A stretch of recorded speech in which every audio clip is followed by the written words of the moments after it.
Ladies and gentlemen, please direct your attention to the stage. To begin our evening, we are going to invite Dr. Saleh Khulaki for a recitation of the Holy Quran. Please take your seats for a recitation of the Holy Quran.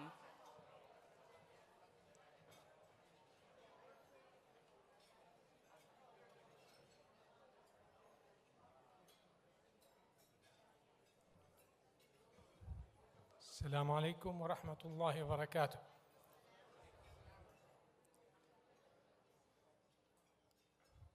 Peace be upon you all. I'm going to recite from chapter 2, ayah number 285 to 86. أعوذ بالله من الشيطان الرجيم. بسم الله الرحمن الرحيم. آمن الرسول بما أنزل إليه من ربه والمؤمنون كل آمن بالله وملائكته وكتبه ورسله لا نفرق بين أحد من رسله وقالوا سمعنا وأطعنا غفرانك ربنا وإليك المصير. لا يكلف الله نفسا إلا وسعها لها ما كسبت وعليها ما اكتسبت ربنا لا تؤاخذنا إن نسينا أو أخطأنا ربنا ولا تحمل علينا إصرا كما حملته على الذين من قبلنا ربنا ولا تحملنا ما لا طاقة لنا به واعف عنا واغفر لنا وارحمنا أنت مولانا فانصرنا على القوم الكافرين. صدق الله العظيم. In the name of Allah, the most gracious, the most merciful. The messenger believes in that which has been revealed unto him from his Lord, and so do the believers. Each one believes in Allah and his angels and his scriptures and his messengers. We make no distinction between any of his messengers. And they say, we hear and we obey. Grant us your forgiveness, our Lord. Unto you is our abode. Allah tasks us not a soul, task not a soul beyond its scope, for it is only that which it has earned, and against it only that which has deserved. Our Lord, condemn us not if we forget or miss the mark. Our Lord, lay not on us such a burden as you have did lay on those before us. Our Lord, impose not on us that which we have not the strength to bear. Pardon us, absolve us, and have mercy on us. You are our protector, and give us the victory over those who deny the truth. Allah says the truth. Assalamu alaikum wa rahmatullah.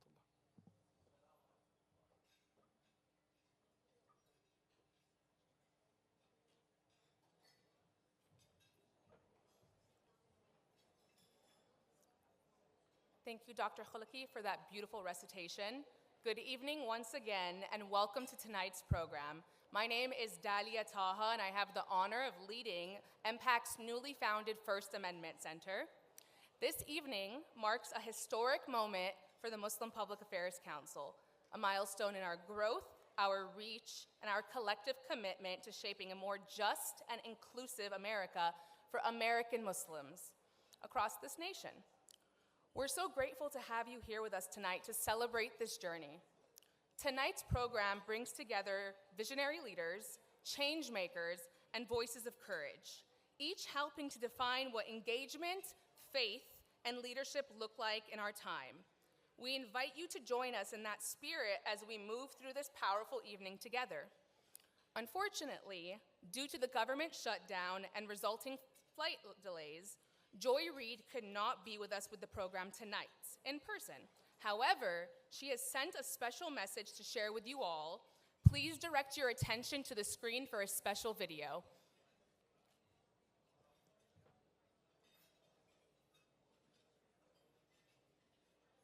Greetings of peace, everyone. I'm Joy Reid, host of The Joy Reid Show, which I hope you will subscribe to at thejoyreidshow.com.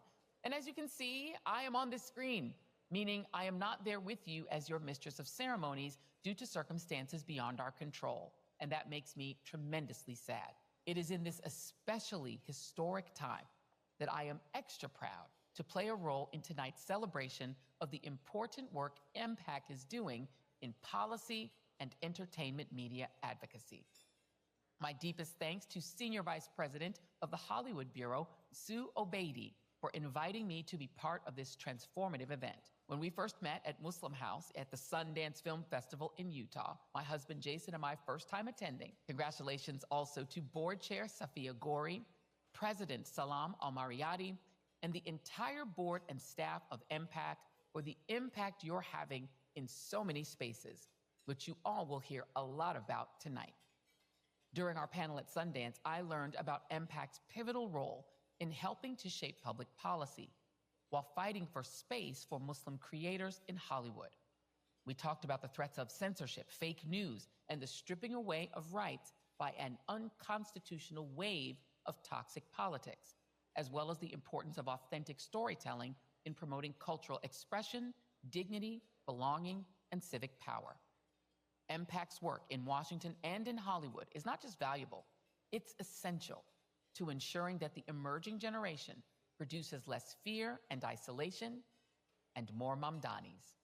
And with that, I now have the exceptional honor and pleasure of introducing the brilliant co-founder and president of the Muslim Public Affairs Council, a man who has dedicated his life to protecting his beloved faith and the Constitution of the United States. Please give a warm round of applause to Salam Al-Mariyati. Thank you. Thank you. Bismillah ar-Rahman ar-Rahim. Assalamu alaikum. It's wonderful to see everybody here tonight. And it is definitely a momentous occasion for all of us. As Joy said, we are celebrating the work of the Muslim Public Affairs Council, and we're celebrating America in honoring and electing two Muslims in elected office, Gala Hashmi, Lieutenant Governor of Virginia, and what I believe is a generational leader, Zohran Mamdani, for the city of New York. And New York has something up on Los Angeles now, so we have work to do here. I want to talk about a very important theme that runs throughout the Quran, and that theme is succession, the passing of one stage into another. It's not just a rhythm of nature, it's a rhythm of history. And no, I'm not talking about the HBO series Succession, but the divine succession of time and opportunity, where each generation inherits a mission to make tomorrow better than today. The Quran says, "Indeed, in the creation of the heavens and the earth, and in the succession of night and day, there are signs for those who reflect." The Quran also calls for stewardship, the moral duty to build upon what came before us. And that is what MPAC has been doing since its founding, building an effective American Muslim constituency to influence public policy and public opinion, as well as securing the future of Islam in America, ensuring that the next generation of Muslims does not merely inherit fear and reaction, but purpose and leadership. From day one, MPAC has focused on building institutions and developing leaders who will define our place in American public life. Through the Young Leaders Summit, our Congressional Leadership Development Program, and our Hollywood Bureau, we have created a living network, a pipeline of American Muslim voices in public policy, government, and entertainment media. It is that pipeline from community to Washington, D.C. and Hollywood.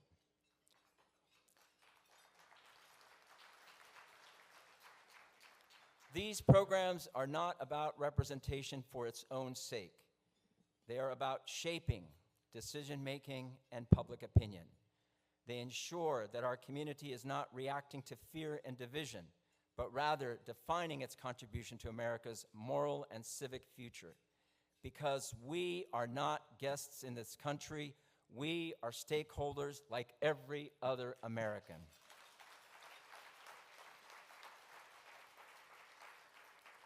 Contrary to political punditry, American Muslims are not on the margins of society. We are among its architects, its stewards, and its builders. The MPAC vision states it clearly that America recognizes the vital contributions of American Muslims.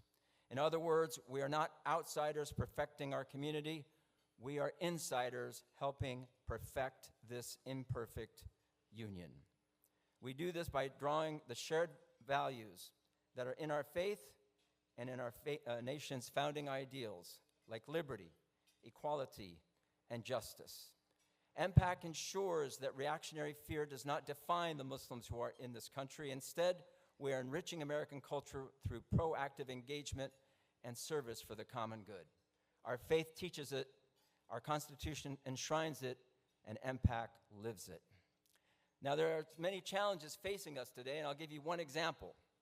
There's a U.S. senator who went on the Senate floor and gave a presentation, and it says, "We need to ban Sharia law." This was done by the senator from Alabama, Tommy Tuberville, who is also a former football coach for the Auburn Tigers. Thank you, Sheikh Tommy. I don't think he knows anything about Islam, and in fact, I don't think he knows anything about American civics. He is the one person who, when he ran for U.S. Senate, was asked about the three branches of government, and he called them the House, the Senate, and the executive. I'm sure he got his talking points from some anti-Muslim group spouting propaganda, when in fact Sharia simply means the road to God, and there are many roads to God, and part of the Sharia is to establish the rule of law, and as the Constitution says, establish justice. If he does not like what's happening overseas, and we don't like them either, involving child marriages or sexual violence or harassment, discrimination, and even violence against religious minorities, we condemn them, but he should tell our president, and he should lobby the United States president to stop taking trillions of dollars from Muslim-majority countries that actually sponsor this ideology and support this ideology. But more importantly, this tactic of Tommy Tuberville does not work anymore. It's a new political era, a succession from night and day. And to sustain justice, we must also confront the dangers that threaten America's moral future, namely war, the war lobbies, and the war media. They stand against the greatest that America can offer, and they stand the greatest in terms of danger. As Dr. Martin Luther King warned us in his prophetic message, Americans are forcing even their friends into becoming their enemies. They calculate military victory but do not realize that they are incurring deep psychological and political defeat. That warning is important now ever than before. For decades, America's endless wars in Southeast Asia, Latin America, and the Middle East, and now genocide and extermination sponsored and supported and financially made possible by the United States government in Gaza, they have not secured peace. They've only fueled hatred, racism, and moral fatigue. We have seen how war dehumanizes people and demonizes faiths, ours included. And as Tupac once said, with painful clarity, they got money for war, but can't feed the poor. And history teaches that war, not peace. And history teaches that war, not peace, is what ends society. That is why MPAC calls for peace grounded in international law and diplomacy, not as a weakness, but as a strength. True victory comes not from domination, but from delivering justice. It requires moral courage, the courage to say, enough destruction, enough silence. This begins by defending those who raise their voices so that America, along with its military power, becomes a moral power. And those are the voices in particular that are more important than anyone else these days. They are the students and educators on our college campuses who have spoken out for justice. Freedom of speech, assembly, and dissent are not threats to our nation. They are the lifeblood of freedom. Silencing debate is the first door to tyranny. Thomas Jefferson once wrote, "The price of freedom is eternal vigilance." That is MPAC's role, to be a part of America's civil society, vigilant, principled, and unwavering, a moral compass for our government and our culture. Because if words like freedom, equality, and justice remain only etched on our monuments, then they are empty. We must engrave them instead into the policies and institutions that govern real lives. The United States today needs spiritual cleansing and moral clarity to fortify its conscience, and we see hope in that renewal, such as Gala Hashmi, as we mentioned before, Lieutenant Governor of Virginia, the first American Muslim woman now who won a position in state government. And what's really interesting about Zahran Mamdani is that 70% of voters under the age of 30 voted for him. So it's a new time. It's a new era. It is a succession. And we must recognize that there is a new American electorate. And the AIPAC scares of the past do not work anymore. They can throw billions and billions of dollars, get their billionaire friends to attack candidates like Zahran, and it will fail. And what is also important is what we saw in the Vietnam War.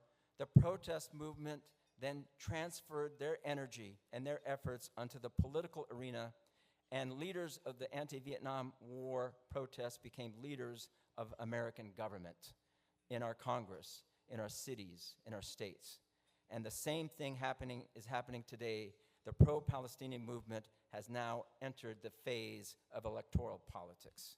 The politics of division is waning, and the politics of pluralism is dawning. MPAC's goal is to build an effective American Muslim constituency that influences public policy and public opinion. We aim to change one major policy that only threatens our freedoms. Not only threatens our freedoms, but the security of our country as well. National security policy that promotes war and makes us less secure. People are intimidated by the term national security because the government makes you think they're the only ones who can talk about national security. We're not equipped to discuss it.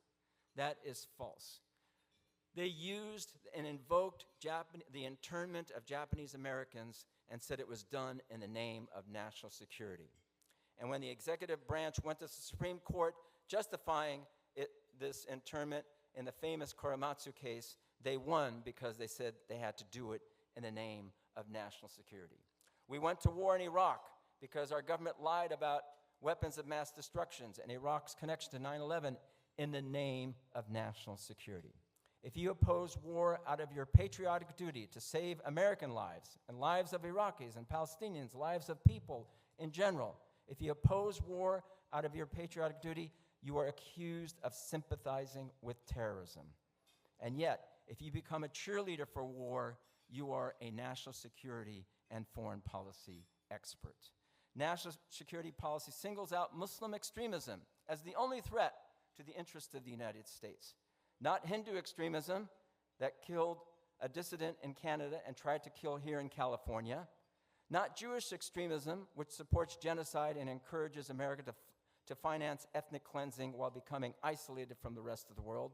And not white Christian nationalism, even though it has become an international danger for New Zealand, to the Tree of Life Synagogue, to Norway, all invoking the Great Replacement Conspiracy theory. We need to change national security policy, not just for our community, but for the future of the United States of America.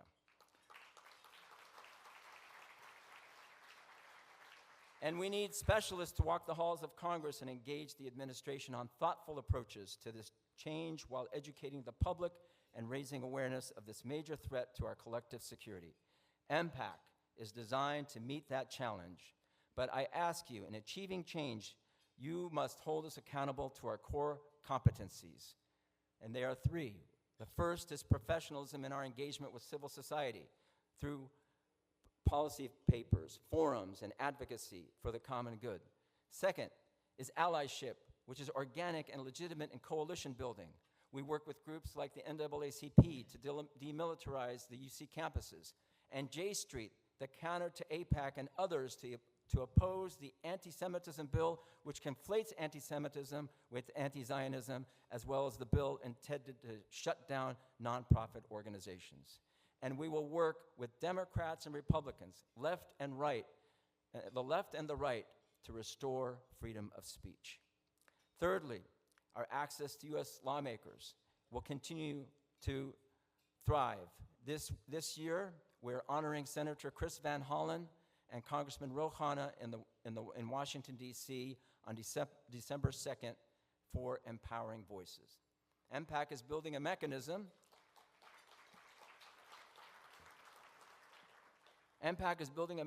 to ensure that Muslims are not on the sidelines of history, but fully integrated into the heart of American civic life. This is succession, not of wealth or privilege, but of responsibility, the responsibility to lead. That, in the words of the Declaration of Independence, is our sacred honor. So as the night succeeds day, and one generation gives way to the next, let us be the successors the Quran calls us to be, the generation that turns moral courage into policy, faith into action, and ideals into action. Faith into service and ideals into action. May God guide us to be among those who cooperate in righteousness and virtue, and may America, through the contributions of her Muslim citizenry, find again the moral clarity that once made it a beacon of hope for the world. Thank you very much.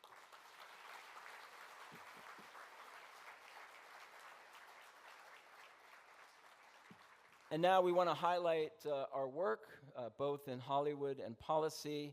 So I ask you to look at the screen on a video about the Hollywood work. And later, after that, we will have our one and only, the indefatigable Suhad Ubaidi, speak to us about Hollywood.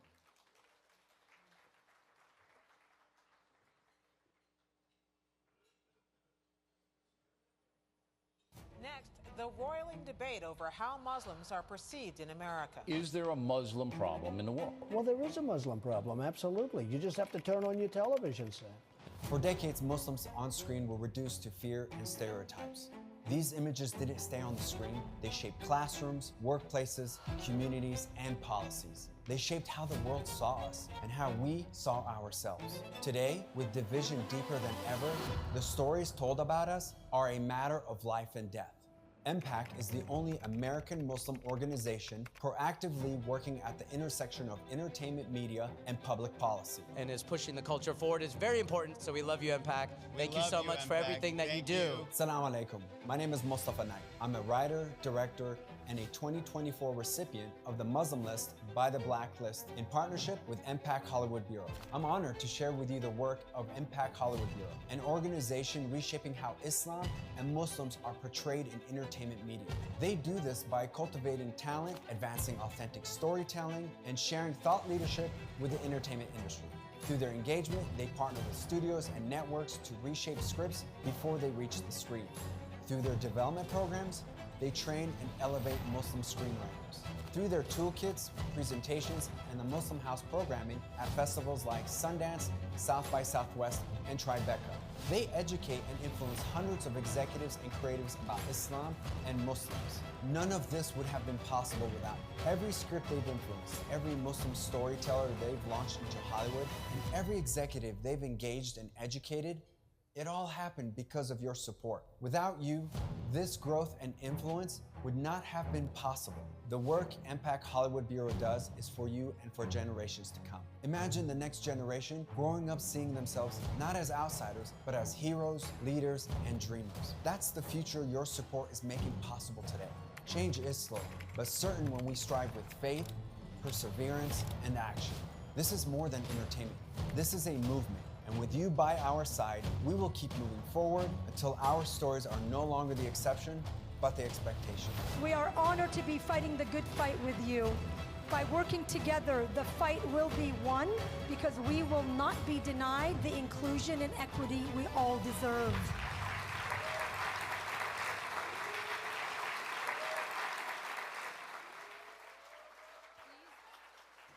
Please welcome. Assalamu alaikum, everyone. I know it's been said before so many times, but this work could not have been done with you, and the work in the future cannot be done without you. But before I begin, I want to remind everyone that MPAC Foundation is a 501c3 nonpartisan organization. But I just have to say, Mamdani Mubarak to all of you.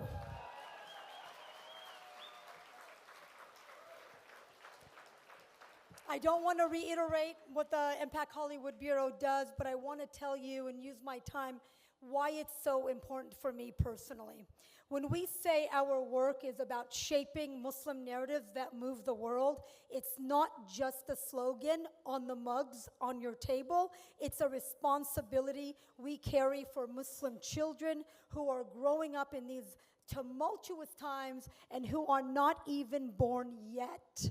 This work is so they don't have to feel they need to code switch or change or shorten their name to make it easier for others, because I'm not really Sue, or try so hard to acclimate by being goofy in class and being really good at softball, which I am.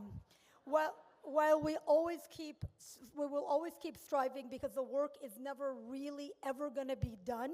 Alhamdulillah, as you saw from the video, our work in Hollywood is paying off. We have a rhythm. We have a great network of executives and creatives who are supporting our work. And we have a critical mass of Muslim talent in the community telling authentic Muslim stories. Thank you so much for being on the front lines. And we also have added to the Hollywood Bureau team by hiring its new director, Najla Zaidi, who started back in September. So I think she's over there somewhere. But it wasn't always like this. This Thursday will mark my 25th year anniversary at MPAC. I started 10 months before 9/11, and most of you know how tumultuous the years that followed were. Our work in Hollywood was about damage control and educating executives about what we are not and who we are not. The journey to get here was met with obstacles and agendas that were not kind to us and were not conducive to our rich history and vibrant community. But we did not give up. We strived, and we earned every meeting we got. We earned every consultation we were hired for.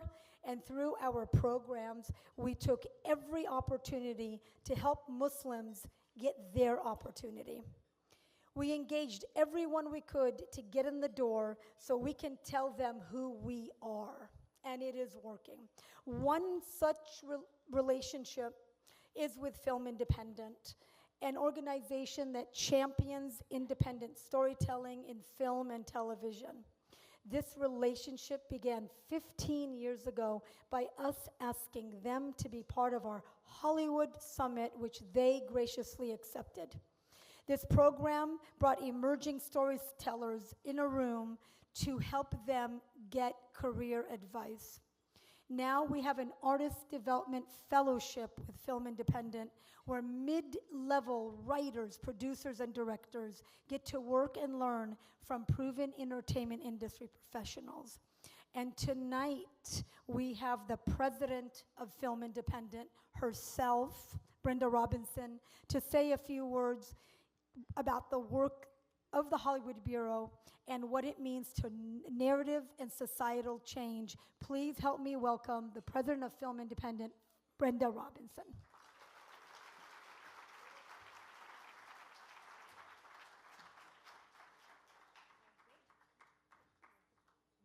What an absolute joy it is to be here with you all tonight. This is a full circle moment for me. It was some 25 years ago that I first got to know the Muslim Public Affairs Council, my own family's civil rights work. So it is really an honor to be here with all of you. And as Sue mentioned, I'm proud to be the acting president of Film Independent. I stand here not in the shadow, but in fact basking in the glow of the brilliant leadership that we had in place through our beloved Josh Welsh. We lost earlier this year, but his legacy continues on in the most spectacular way. It was through his work and partnership with MPAC that I'm standing here now continuing this forward, and so it really is a joy to be here with all of you, and I thank you for that privilege.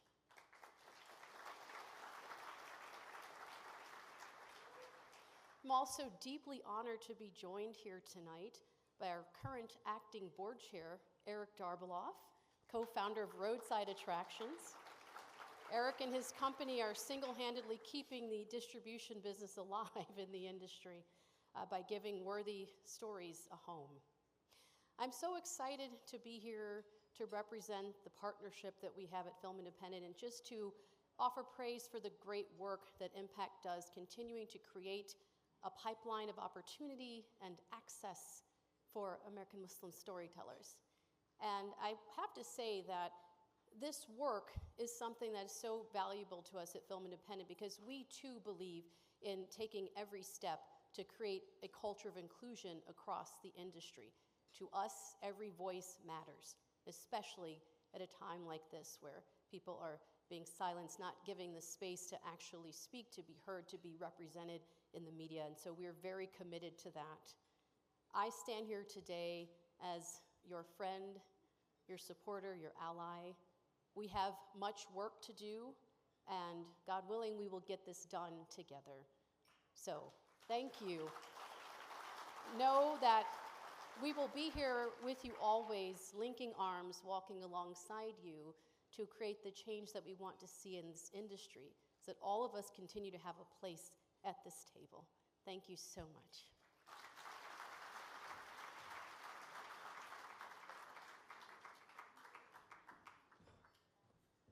Thank you, Brenda. And I have a very special announcement. I'd like Suhad Ubaidi to come back to the stage, please. Suhad has now completed 25 years with the Muslim Public Affairs Council.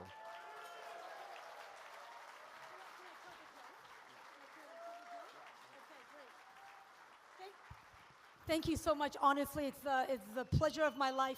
And the joke that follows, I've been at MPAC blank number of years, has always been followed by Salam and I outlasted so many marriages.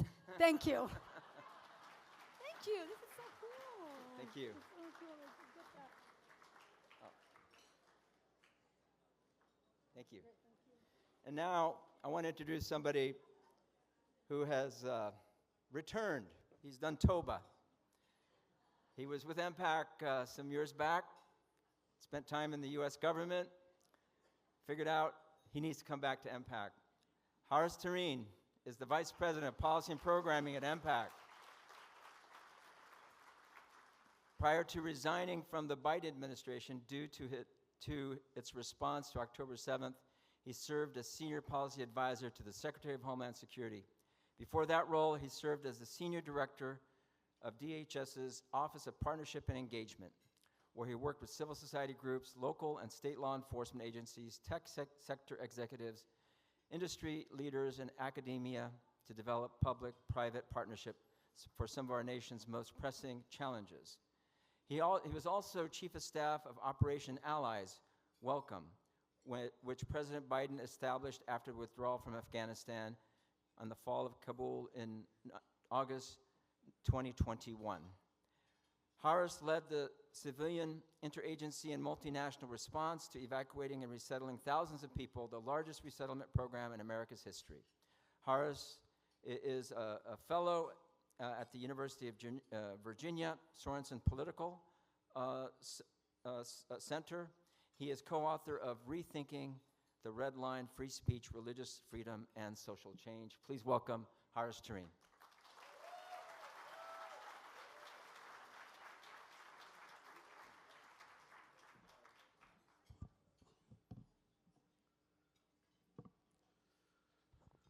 Thank you so much, Salam. Thank you for your leadership, for your mentorship, and for your service to our community for over 3 decades. Bismillah ar-Rahman ar-Rahim. In the name of God, most gracious, most merciful. Assalamu alaikum, Los Angeles. I know you haven't eaten yet, the food will come, but you can do a little better than that. Assalamu alaikum, Los Angeles.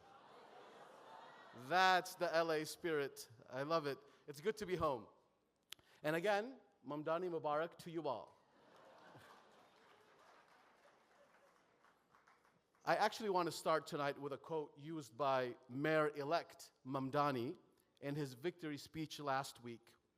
It is from one of my favorite speeches of the 20th century, made by Nehru, the first Prime Minister of India, first Prime Minister, anti-colonial advocate, and activist.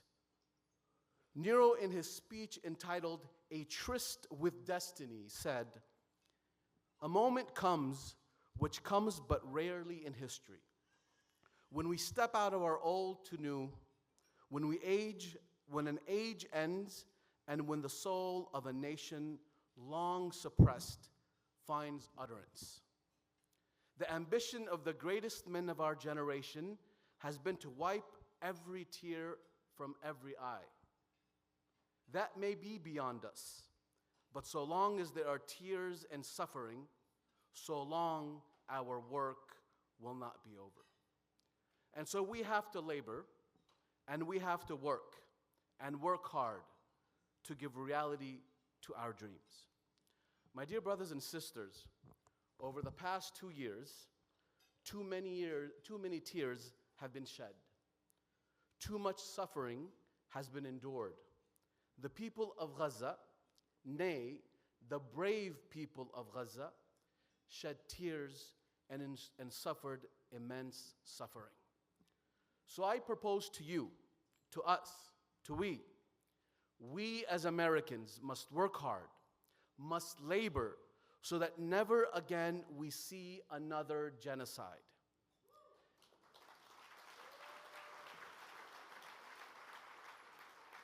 Never again will we see instances where our government, our policymakers, and our tax dollars are the ones which are used to fund the shedding of tears and the creating of that suffering.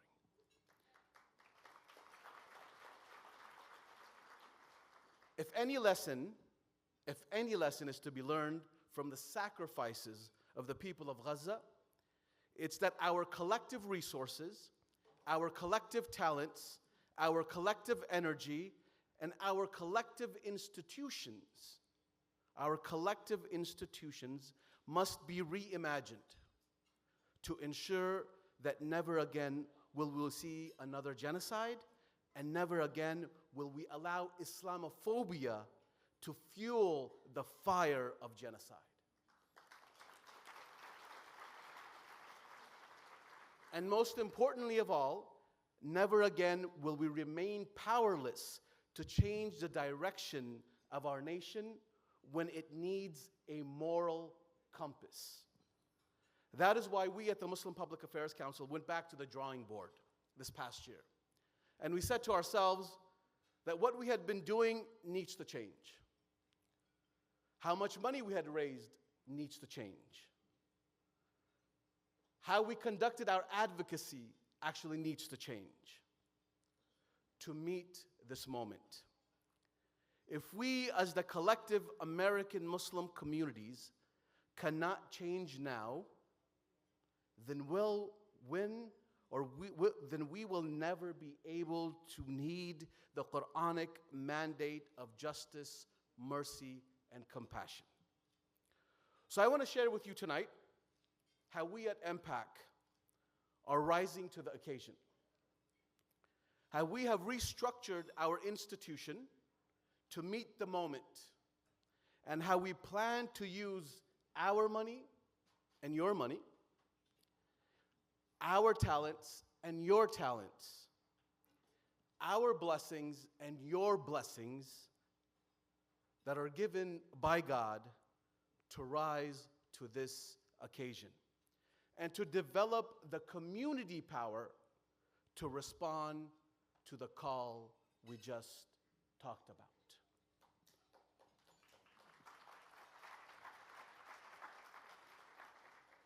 And you're going to have to excuse me a little bit because I'm going to have to strain my neck to see.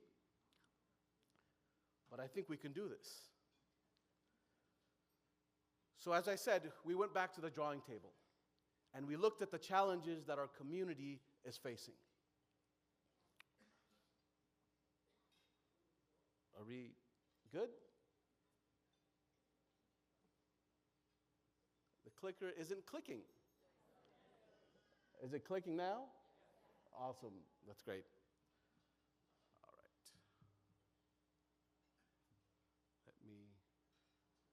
Since I can't see it there, I'll see it up here. So as we talked about, American Muslims are facing unprecedented systemic assault on our rights and our safeties and our First Amendments.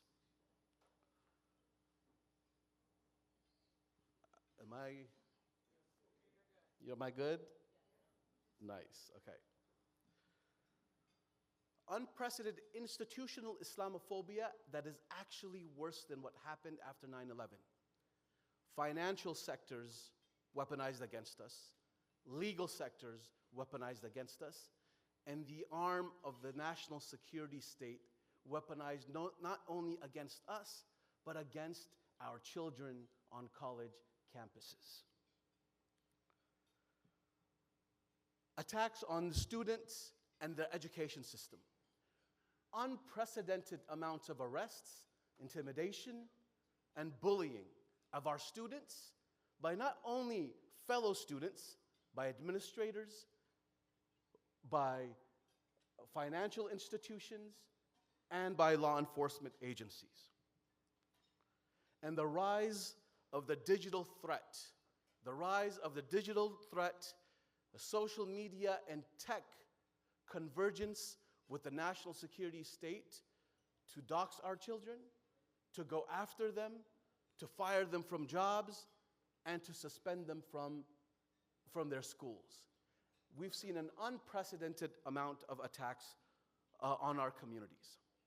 And so what we did was we said, to meet these challenges, we have to go back and reimagine how we do our advocacy, how we do our government engagement, how we do our First Amendment work, how we do our legal work. And so the first thing that we did was we decided that we were going to revamp our Center for Government Impact.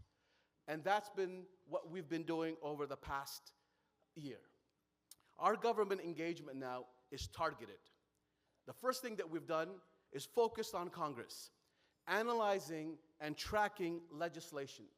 We're using state-of-the-art AI technology to make sure that when there is an Islamophobic bill in Congress that's introduced by any member, that we're in front of it, and that we're working with our allies, we're working with our communities to push back against legislation and bills that continue to demonize our community, as Salam mentioned with Senator Tuberville.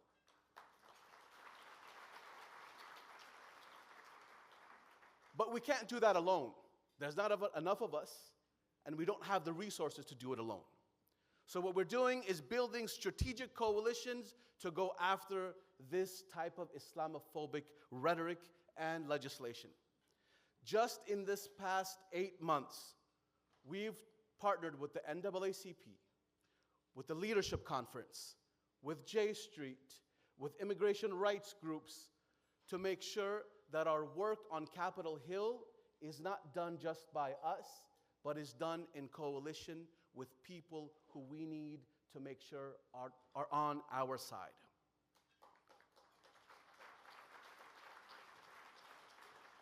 And I'm going to share with you just a few wins over the past 6 months. Just a few. In the past 3 months, actually, 34 congressional meetings, briefings, and hearing support that our staff on Capitol Hill, our government engagement staff in Washington, D.C., have conducted just in 3 months. Just in the last month, we've been able to add an additional 5 members of Congress to the Block the Bombs legislation bill that is in Congress right now, that is sponsored by Congresswoman Ramirez. Just in the past month, we've done that with 5 members. And we're proud to say, we are proud to say, that we have helped with our coalition partners in the interfaith community, that we helped defeat 2 bills that attacked our community directly. The nonprofit killer bill that was focused on silencing our NGOs and our political organizations, and the anti-Semitism awareness bill, which was targeted towards making anti-Israel speech equitable to anti-Semitism. We were able to work with not only our civil rights partners, but even with Jewish organizations to push back and increase the numbers of members of Congress that push back against the bill.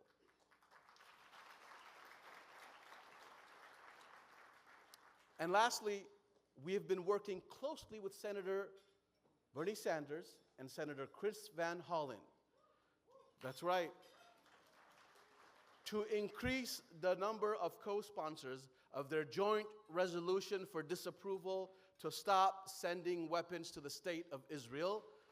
We went from 12 senators, we've gone from 12 senators signing onto it to now 34 senators signing onto the bill.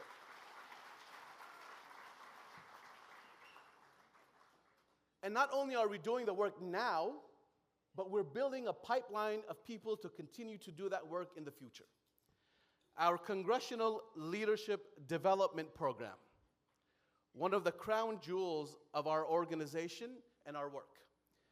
The CLDP program has become one of the most premier fellowships for young people in all of Washington, D.C., not just in the American Muslim community. We're able to get commitments from members of Congress to get young American Muslims a fellowship in their office. We take care of their stipend, their housing, their living costs, but we are able to give them the experience and open doors for American Muslims from around the country. And I want to share with you some of the key wins of this program. Just a couple of them.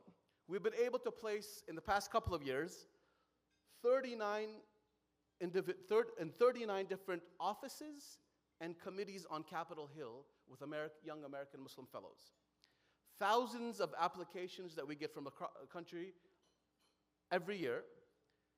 The thing that we're most proud of is our alumni network.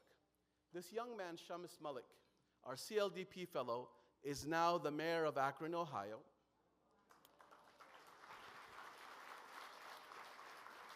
And there's only two people who are known, who are popular in Akron, Ohio. Who are they? It's Shamus and LeBron James, that's right. But like Shamus, we have had fellows in the House, in Senate, at the Department of Justice, the Department of State, the New York Times, and the Washington Post. That is the pipeline that we are building. Now to the bit of the nefarious projects that continue to haunt and impact our community. We have seen over the past 2 years the role of social media and technology companies in changing and shaping narratives around genocide. For the first time, the American people, the majority of the American people, sympathize more with the Palestinian struggle than they do with the genocide that Israel is committing. And that is not because of ABC or NBC or CNN. That is because of TikTok, Meta, Facebook, Instagram, and all of the other social media platforms. But what is happening on these social media platforms in a sustained and nefarious manner is that our voices are being silenced. We're being shadow banned. The companies are being bought. And they're trying to change that narrative, as Netanyahu said in his last meeting in Washington with influencers, that we will now engage in this battle. And he said straight up, we're buying TikTok for this reason. And that's exactly what they did. So we responded to this call because there's no other institution, American Muslim institution, who focuses on the next realm of AI, technology, Islamophobia, and anti-Muslim sentiment. We launched the Center for Security, Technology, and Policy. With generous funding from a couple of donors, we've been able to seed this center. And we've been able to start tracking in real time the monitoring of anti-Muslim sentiment online with AI tools on a regular basis, 24 hours a day. You can clap. You can definitely clap. You can clap and then later you can write the check. That's okay. We have a big tech accountability initiative where we're working with Google, meetings with Meta, OpenAI, and other platforms to start thinking about how we hold the developers of many of these programs accountable through training, through engagement, and ensuring that American Muslim voices are at the table when much of this AI software is actually developed. And the last thing that we do on a regular basis is 24-hour threat surveillance in American Muslim communities and mosques. And the last thing that I really want to highlight for you all before we have dinner is something that's close to my heart. It is our new First Amendment Center. And I want to talk a little bit about what our First Amendment Center is. The last 2 years, I think many of us have had young, bright American Muslim students on college campuses. Our children, I have 2 kids on college campuses, nieces, nephews, and many of you have had them. And for the first time as Americans, as American Muslims, we've had to have a conversation with them. Don't post something on social media. Don't go to a protest on your college campus. Why? Because you actually might not be able to get a job after you go. You might not get into the Ivy League school that you want to get into. You might not have a career as a lawyer if you speak your mind. that is the most un-American thing that we can do, is to silence young people who want to speak their mind, who want to stand for their conscience, which is more American than even apple pie. And so what we decided to do was we needed to look at this issue holistically. We couldn't just address one case at a time in each university campus, which we continue to do. We worked at Harvard, we're at George Mason, VCU, Johns Hopkins right now on the case by case basis we're continuing to work on, and you'll meet two of the young men who we worked with. But we needed to make sure we had a First Amendment center that focused on the First Amendment rights of our students at the higher education level and at K through 12. So we launched the First Amendment Center.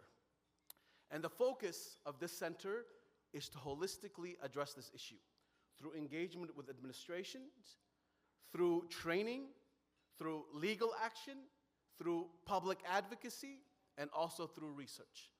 The first piece of research that we launched that took a year in the making, that was launched last month, was our Academic Freedom Report.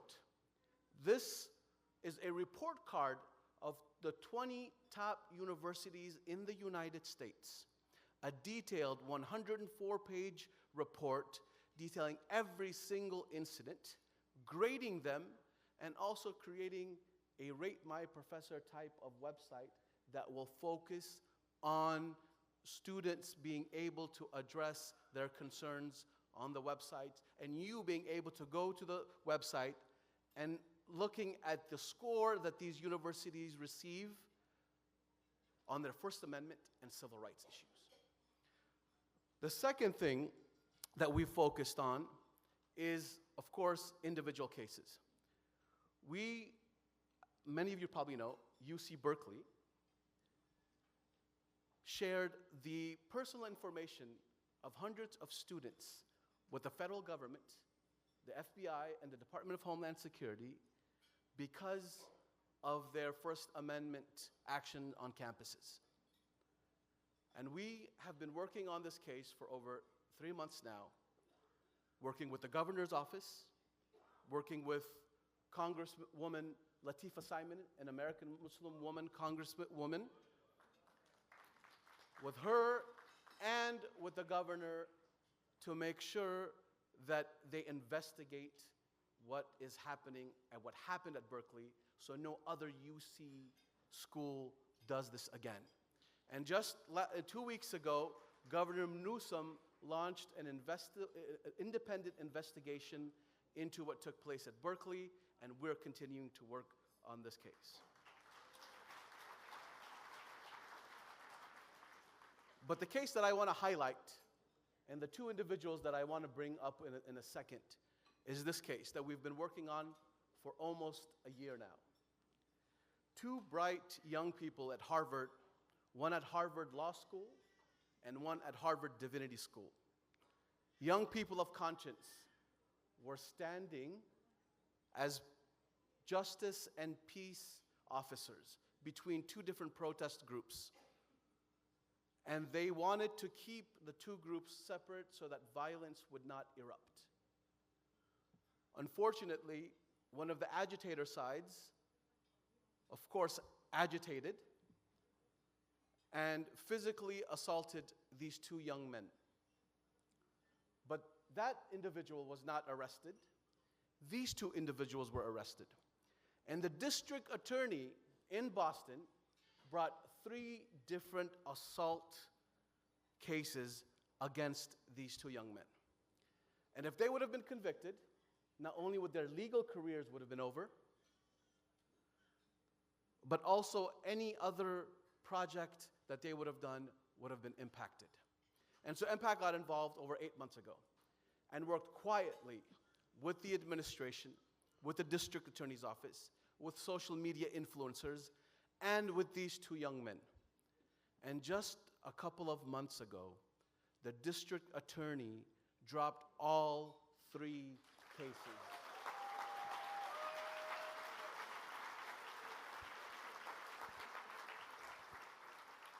Ibrahim and Elam, who will meet now. Ibrahim graduated Harvard Law this summer. And Elam graduated Harvard Divinity School. That is the work that our First Amendment Center is doing. And I want to quickly invite Ibrahim and Elam and Dahlia, the founding director of our First Amendment Center, to come up to just say a few words.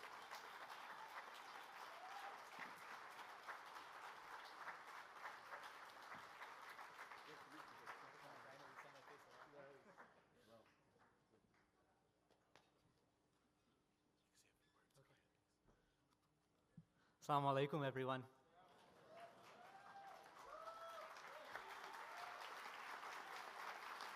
My name is Ibrahim Barmal, and it's a true honor to be at this point. It's an electrifying feeling to see everyone's faces, to see these seats filled.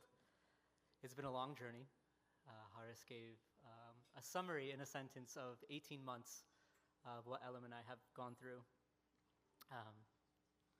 As Haris alluded to, while I was a student at Harvard Law, myself and Elam, a dear friend now, were targeted for our pro-Palestine advocacy. For 18 months, Harvard and the Suffolk County District Attorney's Office undertook a political prosecution against us. What was our crime? Protecting students from an aggressive, bad actor who was trying to dox them. However, after months of litigation, court hearings, love and support from my family who's attending here tonight,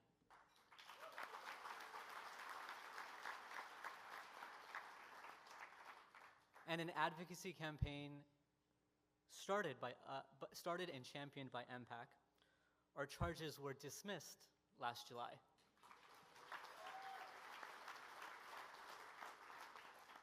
Our records are completely clean.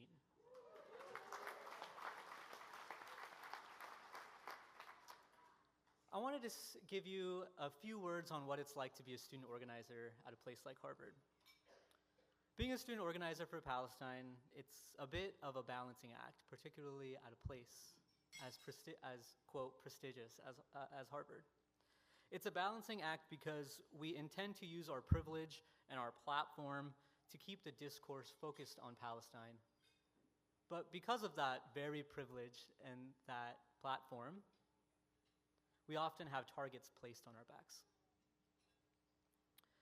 Toni Morrison says, the very serious function of racism is distraction.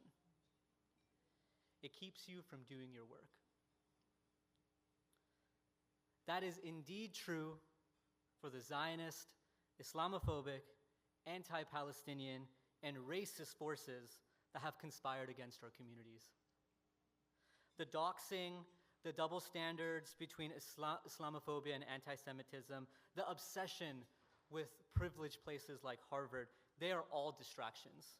They're distractions from the real struggle and work for liberation to our brothers and sisters in Palestine and to the Muslim Americans in the United States. So one lesson I learned that I want to share tonight is the following. It's our job to not get distracted. When one of our own is targeted, we must understand that the purpose of those targeted actions is to make them feel alone. It's to shut anyone else up who dares to speak the truth, who dares to denounce genocide, who dares to protect others. So the response to that tactic is to do the opposite. It's to advocate louder. It's to stay resolved. It's to mobilize and rally as a community, so it makes it impossible to single out one of our own. When we do that, we succeed. We win in court. We graduate with honors.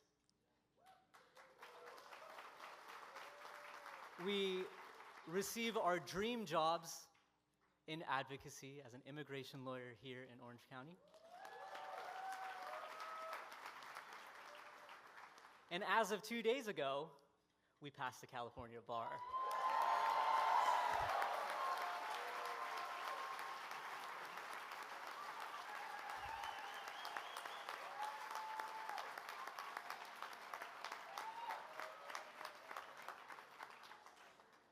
Thank you for listening to my words, for attending tonight, for being in community.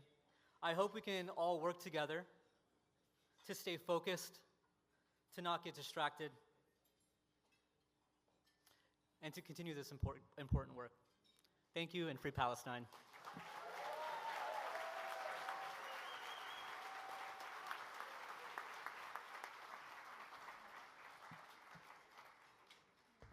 Assalamu alaikum, everyone. My name is Elom Tamaklo, a Ghanaian American Harvard graduate, and it's my greatest honor to be here today in spite of all odds.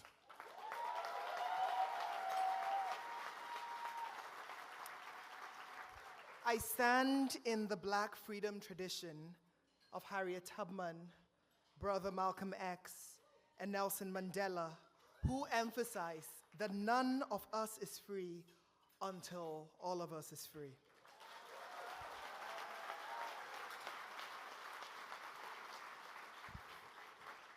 Tonight I'm being honored, but I want to turn the honor around. I want to express my deepest thanks to MPAC for making this happen and for supporting us steadily throughout these extraordinarily challenging times. I also want to thank my family whose love and support have been a rock and have moored me against the waves of despair all the way from Ghana. Special thanks to various mentors whose wisdom has been a guiding light in these hard times.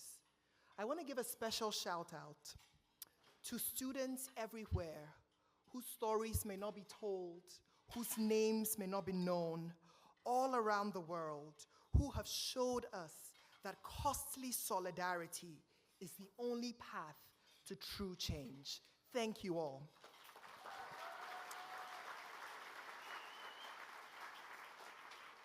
And finally, I wish we didn't have to thank you for enduring what no human should endure. But thank you, thank you, thank you to Palestinians who've endured unimaginable horrors at the hands of the Israeli genocidal regime. Thank you for teaching us sumud, resilience and steadfastness in the face of genocide and extermination. I dedicate this entirely to you. I want to publicly thank our Palestinian brothers and sisters to whom I owe my life and my advocacy. Thank you for showing us that there is a land worth fighting for. Thank you for being our moral compass. The poet Rifat El-Ria said, "There is a Palestine that dwells inside all of us, a Palestine that needs to be rescued, a Palestine where all people, regardless of color, religion, or race, coexist, a Palestine where the meaning of the word occupation is only restricted to what the dictionary says, rather than those plenty meanings and connotations of death, destruction, pain, suffering, deprivation, isolation, and the restrictions that Israel has injected the word with."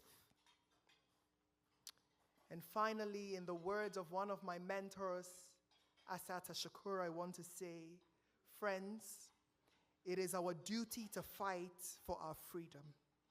It is our duty to win. We must love and support each other. We have nothing to lose but our chains. Inshallah, we will see a free Palestine in our lifetimes. Thank you.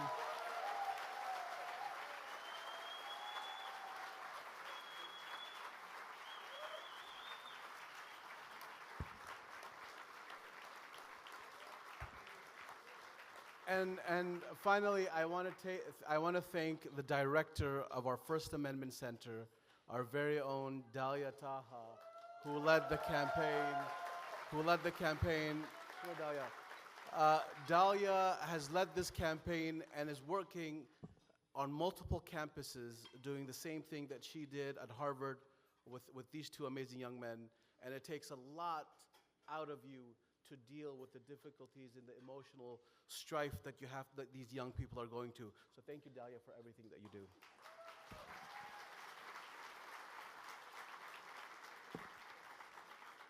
I don't think we need to say anything else.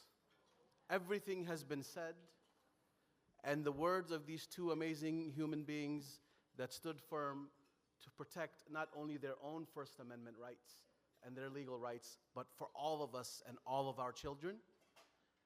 What we do, this is what we've done over the past year. We have redefined our advocacy work, and we have reimagined it, as I told you in the beginning. And we could not have done this without your support, without your help, and without your moral clarity on many of these issues. So we come back to you tonight. We come back to you tonight to ask you for your support again. We at MPAC cannot do our work without, of course, your prayers, but we cannot do this work without your financial support. And we need you on this journey to redefine our advocacy work. Our goal in the next, so just so you know what we've, if we can get the presentation back up on the screen, please. We have doubled our budget this year at MPAC, just so you know. Doubled the budget. Our goal by the end of next year is to be at $7.5 million, and by 28 to be at $10 million. And when I told the First Minister this earlier, and you'll hear from him soon, he said, "That's way too low. What are you talking about?" And he said, "I'm going to go around the country and help you raise some of that." And he's been doing that, and he'll hear from him, alhamdulillah. But what we do need is we need your support tonight. You're getting dinner. We don't want to get between you and dinner. But what we need for you tonight is to step up, just as we stepped up, and support us on this journey to redefine our advocacy, to make sure that our young people are protected, to make sure that our digital health is protected, and that our government is held accountable. And every single one of you has a QR code on your table, you have a donation form on your table, you have an envelope on your table, and most of all, you have a pen and you have your phones. So you can use all of those tools to help us raise at least $200,000 tonight. Because we've done a lot of fundraising before and we've gotten a lot of commitments, but tonight from this room, we want to make sure we leave with $200,000. And so what we're going to do is start that process now. We're not going to end, we'll start it later, but we want to make sure you have dinner and that you're happy and full, and then you can reach deep into your pockets after dinner, inshallah. Please enjoy your dinner.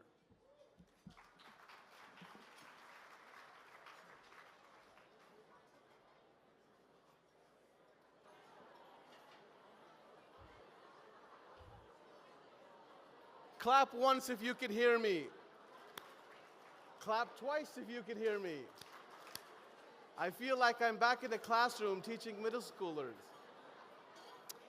But I really wanted to start so that we can end on time and make sure that you also hear the First Minister and some of the other, and Colonel Aguilar as well. So if we can please have your attention, we would really appreciate it. Can you put the lights down? Lights down.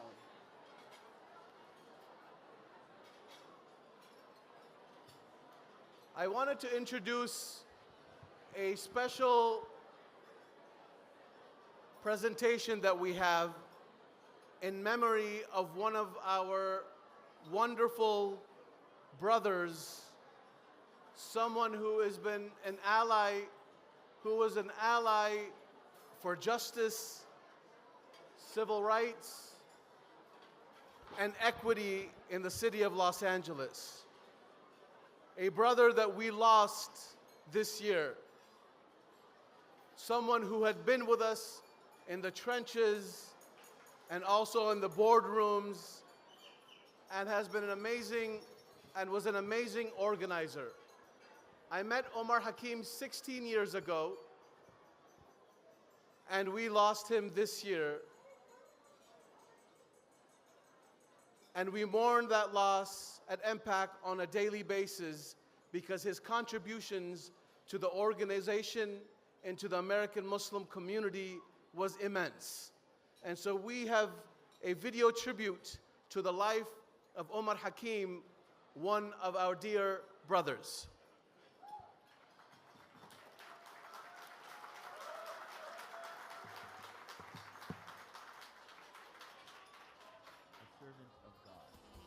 A leader among people, smiling as a part of his charity.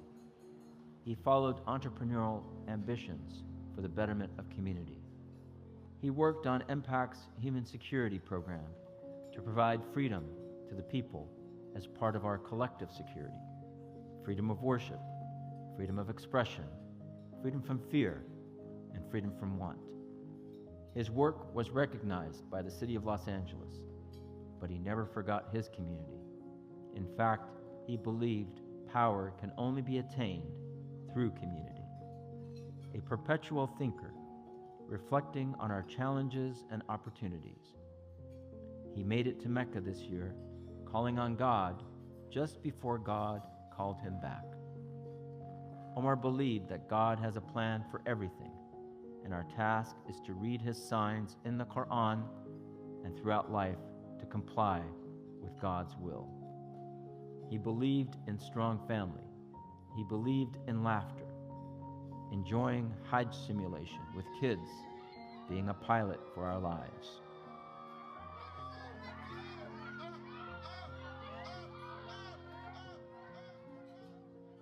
His interfaith work was about mutual understanding and joint action, seeing religion as a means to unite us, not divide us, if we would only follow the principles of our respective faiths.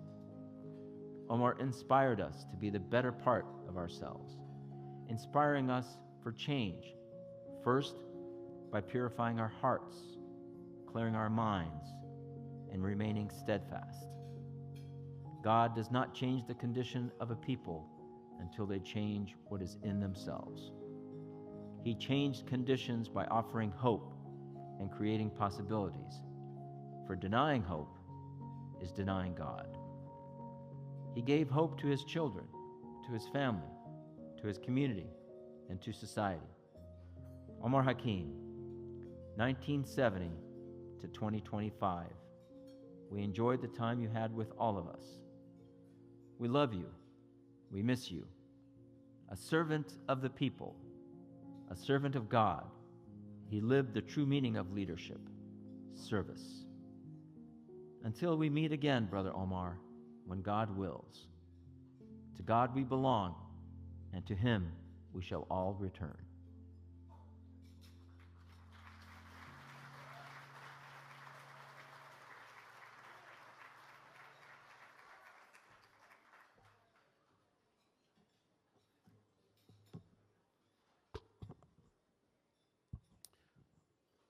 We ask God Almighty to accept Omar into his grace, into his mercy, into his compassion, and give him the abode of paradise in Jannatul Firdaus for eternity, inshallah.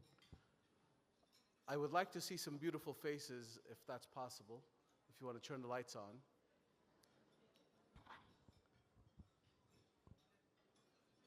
I think you can see my face, but I can't see your face. But what I would like to do is continue where we left off before you had dinner.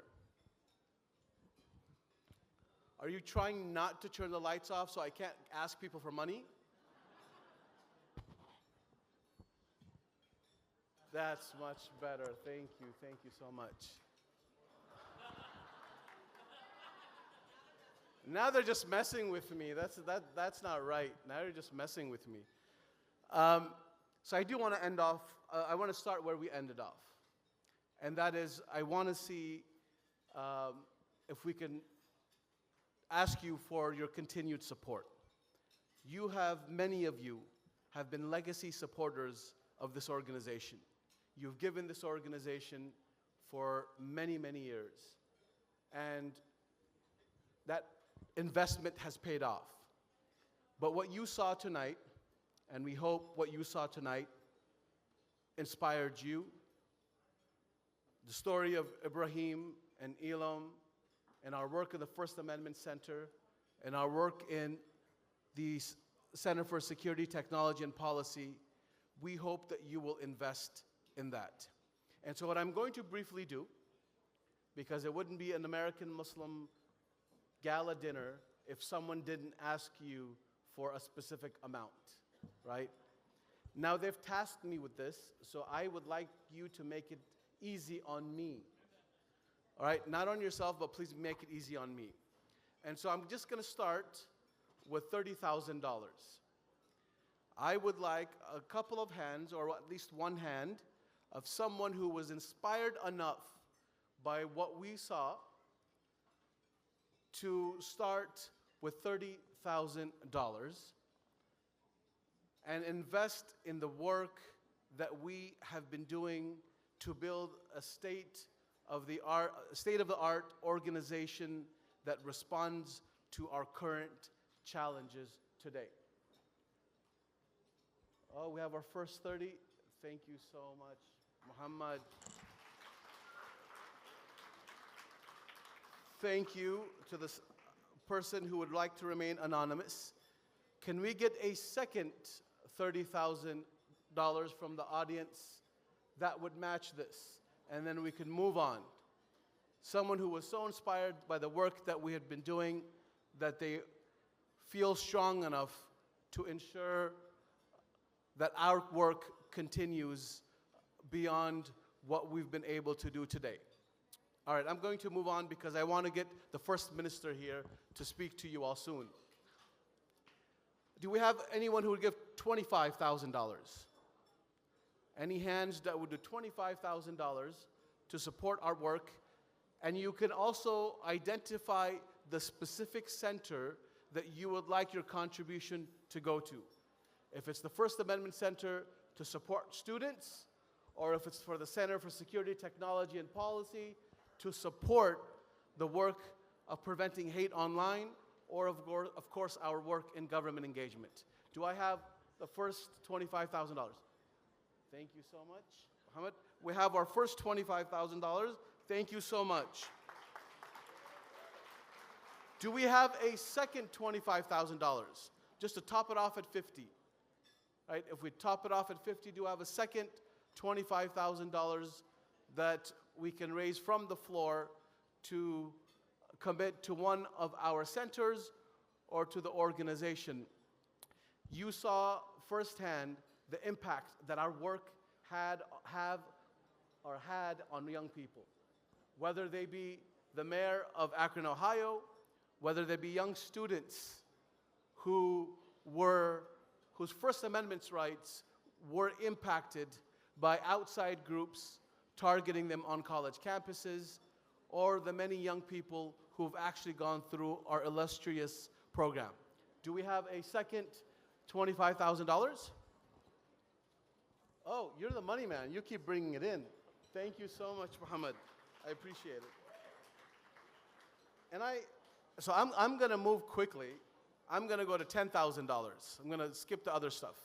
Anyone who will pledge $10,000 from the audience. Would love our first $10,000, and then we'll continue. You can either raise your hand, you have QR codes, you've got donation cards, you've got envelopes, so you can do anything. You can even send us a pigeon if you'd like, but we'll take it all. Thank you so much. Do we have any 10,000? Wonderful. Great. We actually have two $10,000, 2,000, thank you so much. We'll continue going. Can I get now a few hands at $5,000? If you can just raise your hand and we go around the table at $5,000. We've got one where? Right here, that's the first one. Blake, make sure they get a card. That's the first one. Can we get a second $5,000?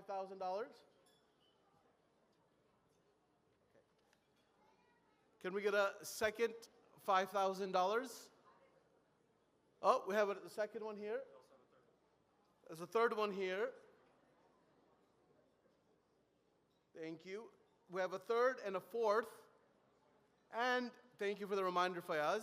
Yes, we are zakat eligible and a 501c3, as Fayaz likes to remind us all the time.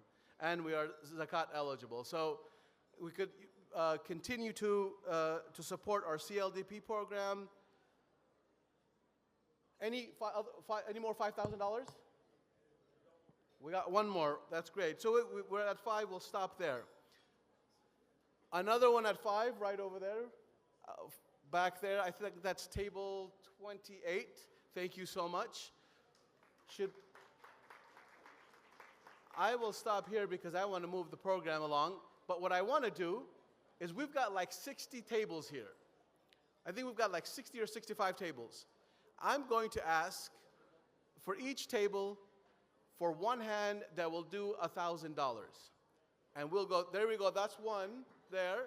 That's the second one, that table. Third one, where are the folks here on the audience that can go around? Are the volunteers? There's a fourth one. There's a fifth one, there's a sixth one. 7 right over here. Can we get some volunteers to make sure? We have our eighth one. And then, do we have our 8th? 8 right there. 9 and 10, 11, 12, 13, and I'm going to stop now.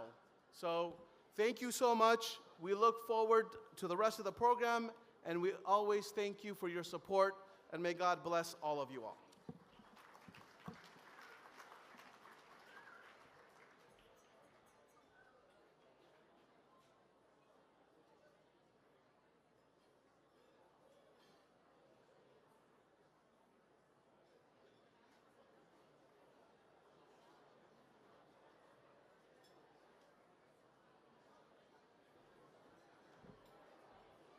They keep sending me up here, but I promise I'm not going to ask you for money.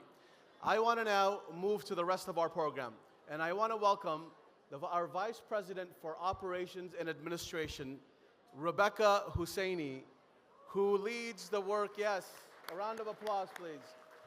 Rebecca Husseini, who was responsible for putting together this amazing evening tonight, and who keeps our organization running on a daily basis and leads our team both here and in Washington. Rebecca, please join us on stage.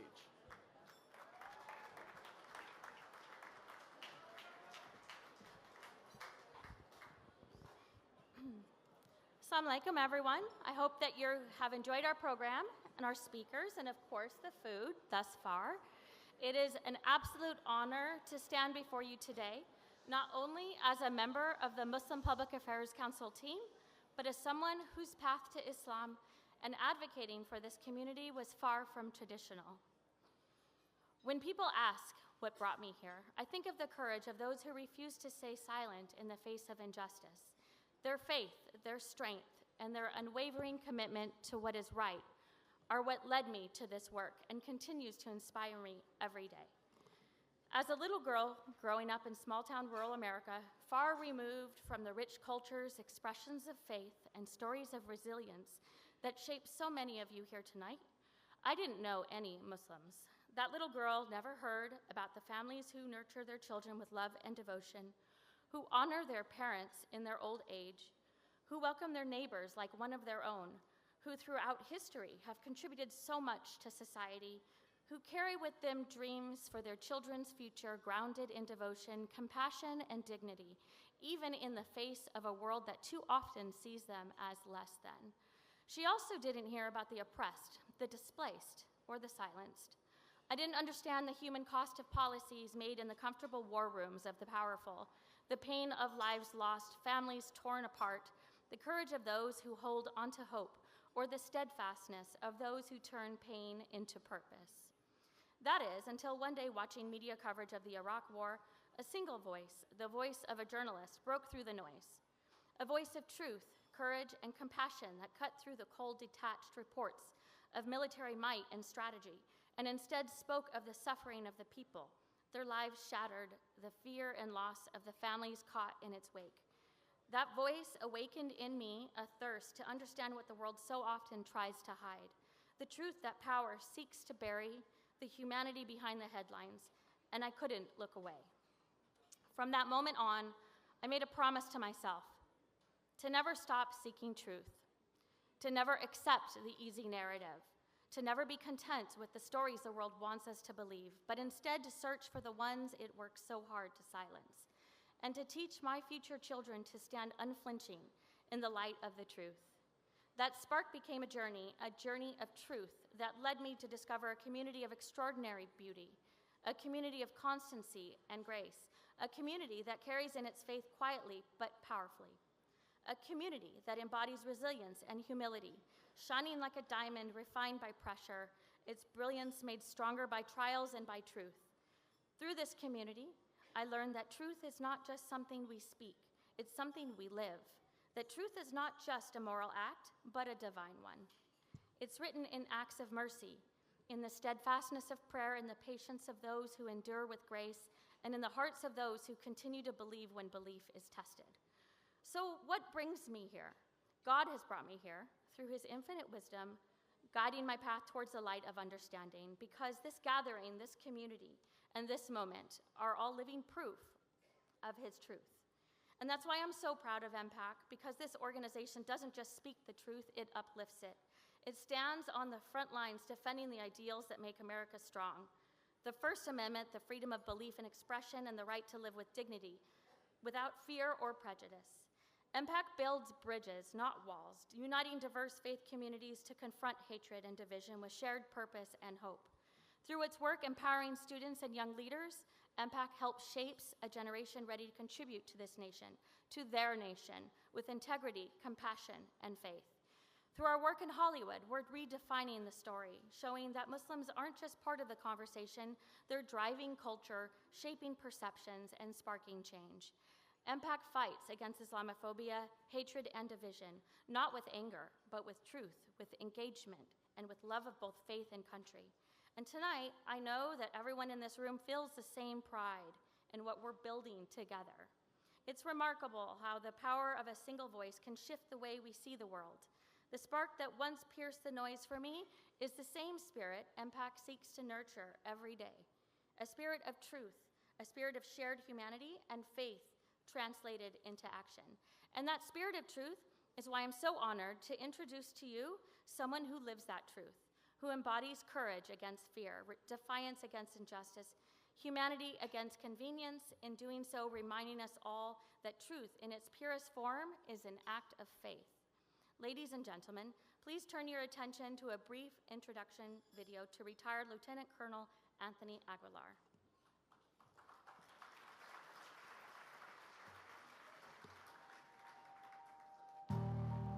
The United States government is complicit in genocide. You have an obligation to the Constitution of the United States. Every American sitting at home right now needs to realize that you are paying for a genocide. I spent 25 years of my life in service to wanting to help people and do good. And I wanted to be a part of alleviating the human suffering and feeding people that were starving. What I witnessed was an American contractor opening fire and shooting at an unarmed person, killing them. It's immoral, it's unethical, and it violates international humanitarian law and the Geneva Convention. It is against the law. It is a plan. It is deliberate. It is by design. It is evil. Our lawmakers, our elected officials are compromised. They are bought off by a foreign lobbying group, APAC. to make decisions not for the benefit of the United States, but for Israel. All that is required for evil to triumph is for the good to do nothing. That is how evil wins. Through intimidation, through lies, through scaring people. That works when we aren't united. But when the people are united, that doesn't work. It is time that if you're an American and you speak up against your government providing aid to a foreign government that's committing a genocide in our name, and you speak up against that and you lose your job, shame on us.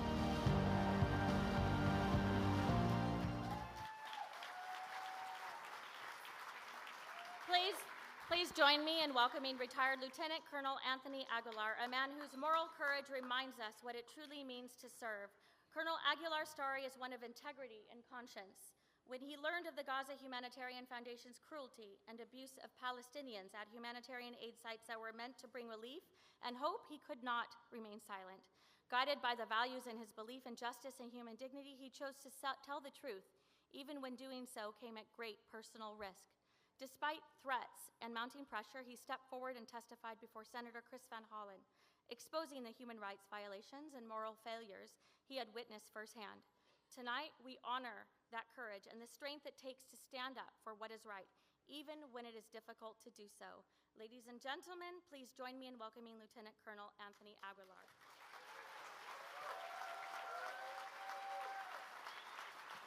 We are proud to present you.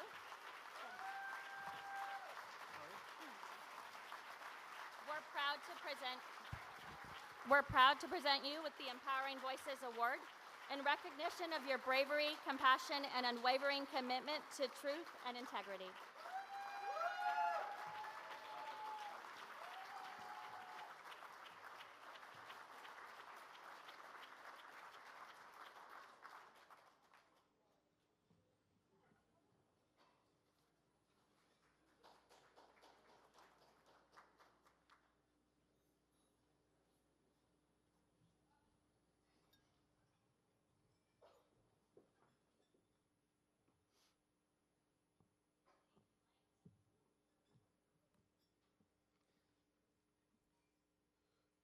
Good evening, everyone, and thank you for all that you do for Palestine and for America and for humanity. Thank you all.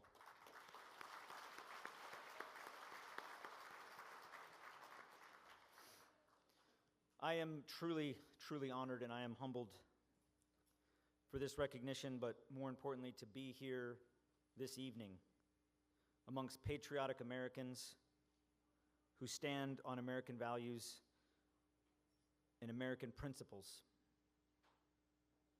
Earlier today, I also had the opportunity to spend a part of the day for a few hours with the Islamic Center of Irvine, and got to spend time with them talking about their actions in civil society and what they're doing. And with my week in traveling the country, but also on the 4th and that evening and watching Mayor-elect Mamdani win by an overwhelming majority, it makes me hopeful and it makes me proud. And it's not about politics. It's that should show us all that voting matters. We have a voice. We are not sheep. And we will not continue to listen to the lies, regardless of what they say. And I would ask all of you to notice that since the 4th of November, there has not been one accusation, one levied complaint of a rigged election, because it was overwhelming, without question. And that is how we get our country back.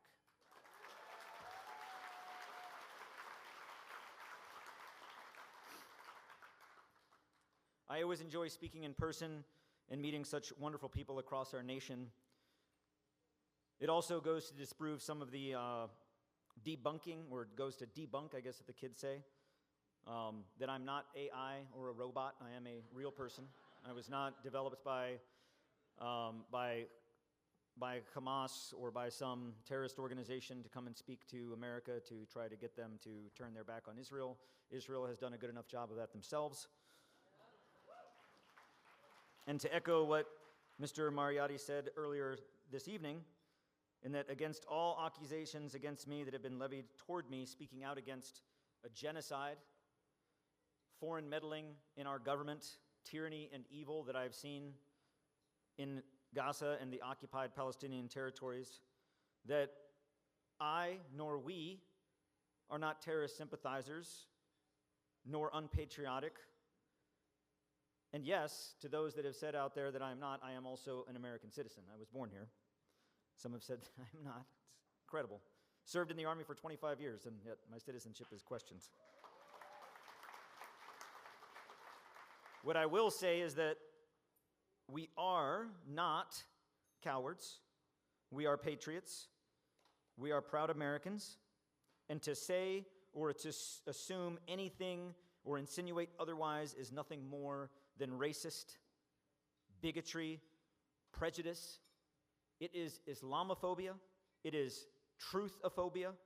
It's not like us, the elite-ophobia. And in short, it's ignorant. And we won't stand for it.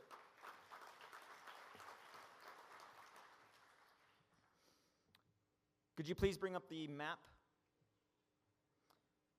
I wanted this map as context because I came to realize that not many people understood the magnitude of going from 400 distribution sites, 550 distribution points, trucks of aid every day under the United Nations, under UNRWA, that when the United States and the Israeli-backed Gaza Humanitarian Foundation came into Gaza, we were delivering from not 400 but 4 sites, and at any given day only 1, and at any given time only 12 trucks, and no water. And in order for a Palestinian to receive food with the choice to starve or go through a combat zone, we put them at these sites, and we did it intentionally. In the face of opposition and in genocide, and what I witnessed in Gaza, in the design of these sites, and mind you, the Boston Consulting Group designed these sites 2 years before October 7th ever happened, so I don't want to hear October 7th. This was already in the plan. This is a genocide by design. It is a genocide in practice. And mark my words that the brains behind this genocide came from this country, and what happens there will come here. In this moment, we are all Palestinian. We are all victims of tyranny and oppression. And mark my words, just like us, Palestine will be free.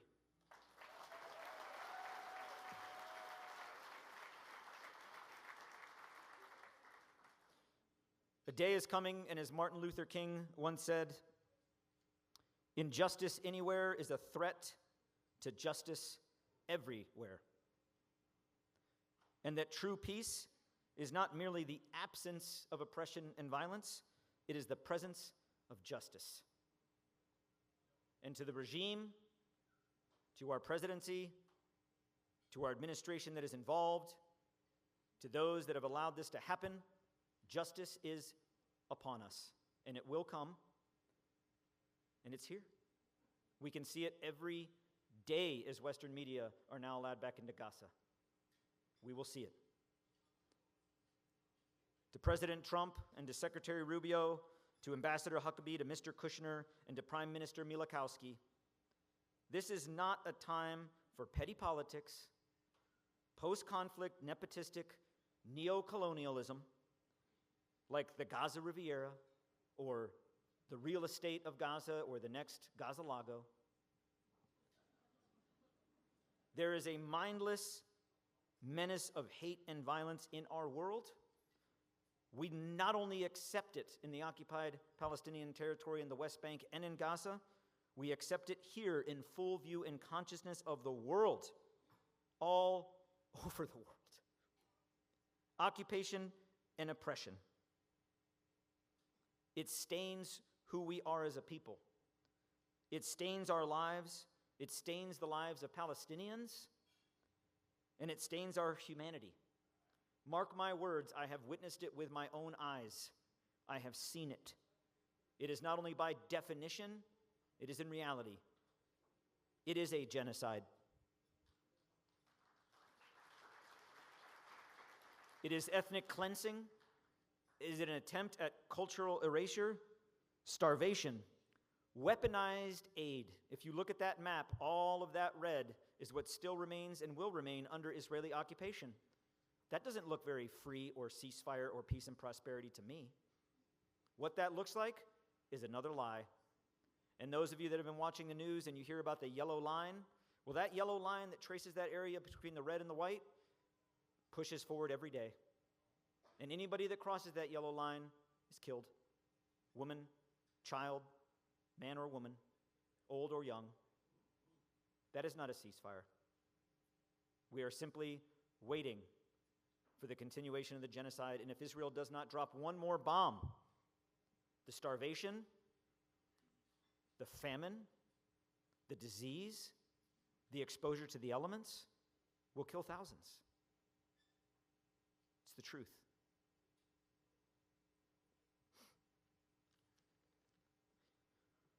We said never again. One generation removed, never again. What I witnessed in Gaza and what I experienced when I came home in our government, this is not the concern of any one race. As I said, we are all Palestinian in this moment.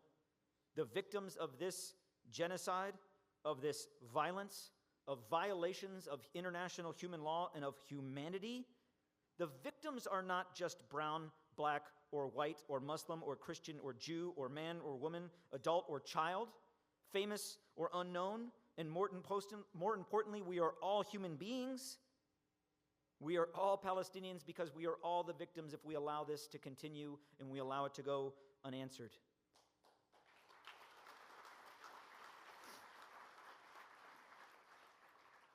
How would I describe a Palestinian?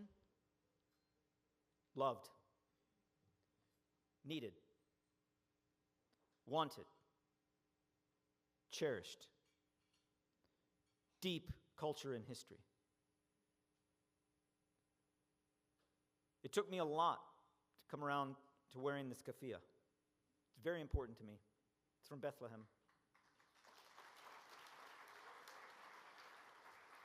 Because I felt that I hadn't earned it, and I'm trying.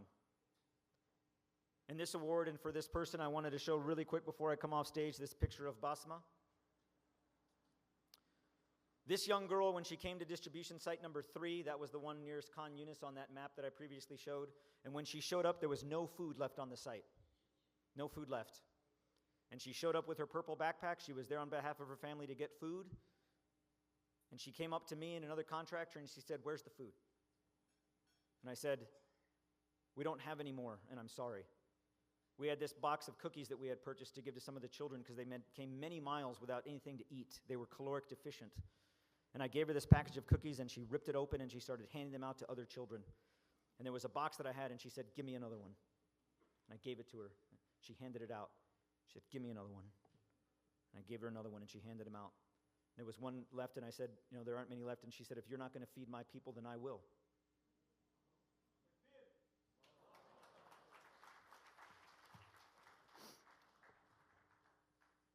And as I handed her the last package, the IDF had said that we had to move them off the site because they had to leave. And I said, "It's dangerous. You have to go. You have to go home." And I gave her this last package, and she put it into her purple backpack. And as she did, she pulled out a photograph, and she showed it to me, just like this. And she pointed it, and she said, "This was my home. This was my home. Right here where you made this site, where you leveled everything. My home, where I grew up, where I played with my siblings, where I was born in that hospital that is no longer there, the mosque that I prayed in that is gone, the playground that is gone. I was here. This is my home." And as she sent up her backpack and she was walking away, she stopped and she turned back to me and she said, "You go home." And I did.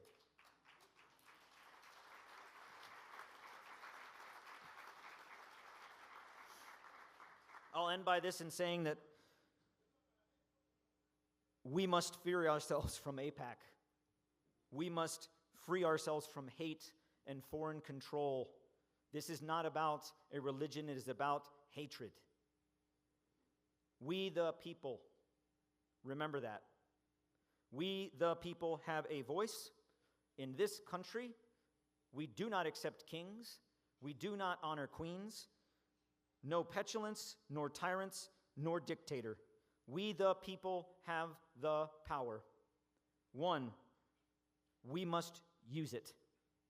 We have agency, and we must demand it. Thank you.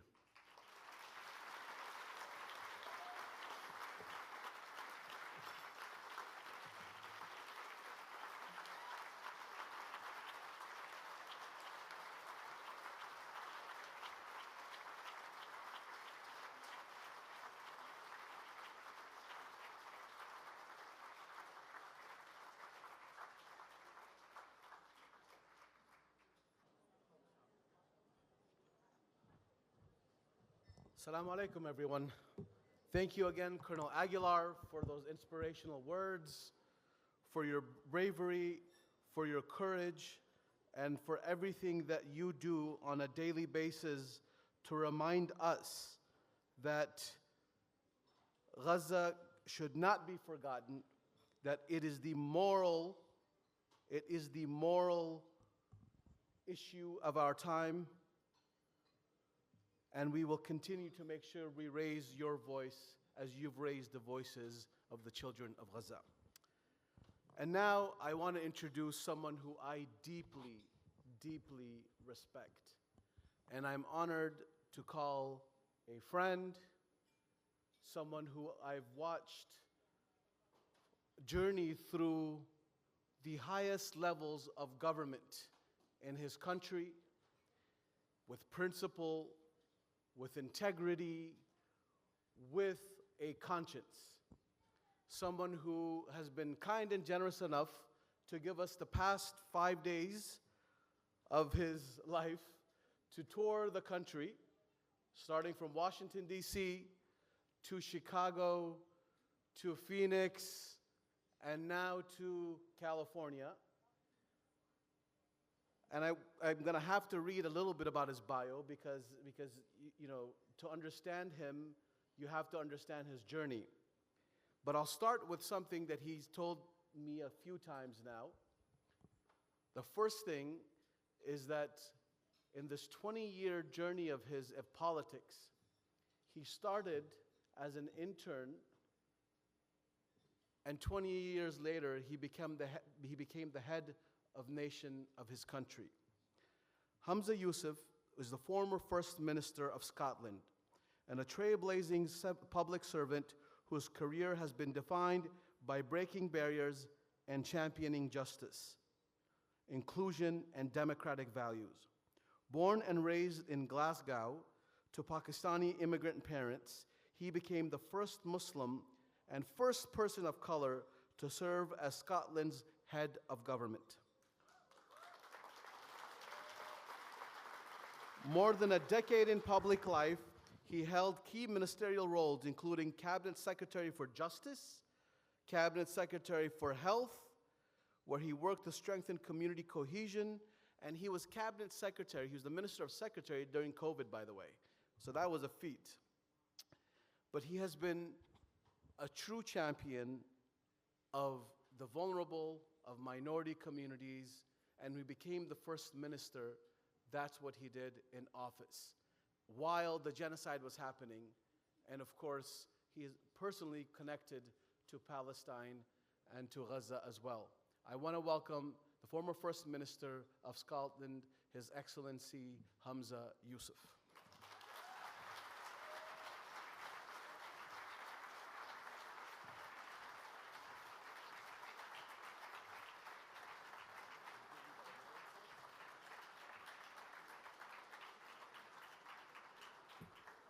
Minister Hamza Yusuf, the Empowering Voices Awards goes to you, celebrating people inspiring change. The Right Honorable Hamza Yusuf, in recognition of steadfast leadership and enduring commitment to empowerment, equity, and hope.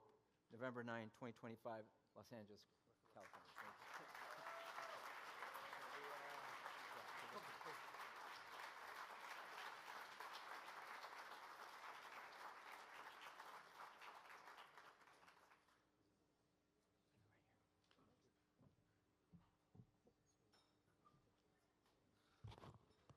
Assalamu alaikum, Los Angeles.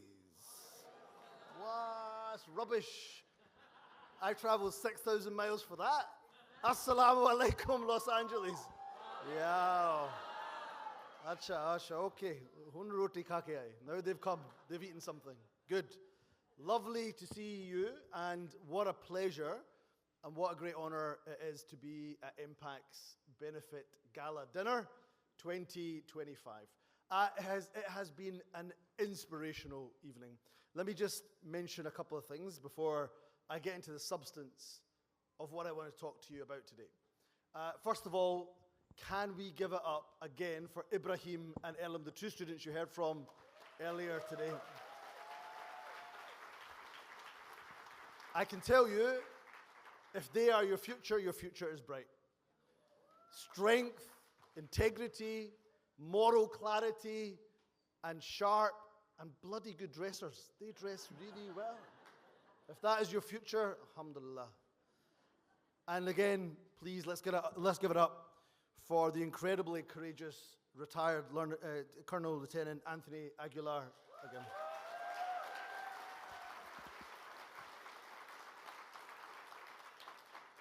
Because in one sense, it's easy for us to talk about Gaza. For those particularly that are Muslim, easy. Okay, you have some challenges. You might get doxxed. You might have some backlash. There might be some intimidation. But try doing it when you've had 25 years of service in the armed services, knowing that you'll be called a traitor to your country, when actually you're anything other than that. You are an absolute patriot. So my congratulations and thanks to retired Colonel Lieutenant Anthony Aguilar.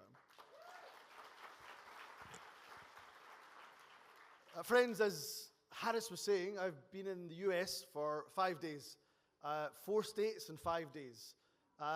No, they're working me hard, honestly. Wallah, 5 days. It's been tough. 4 states in 5 days. And I've had the enormous pleasure of meeting Muslim communities right across your wonderful country, from east right the way through here to west. And countless number of you tonight even have told me your links to Scotland.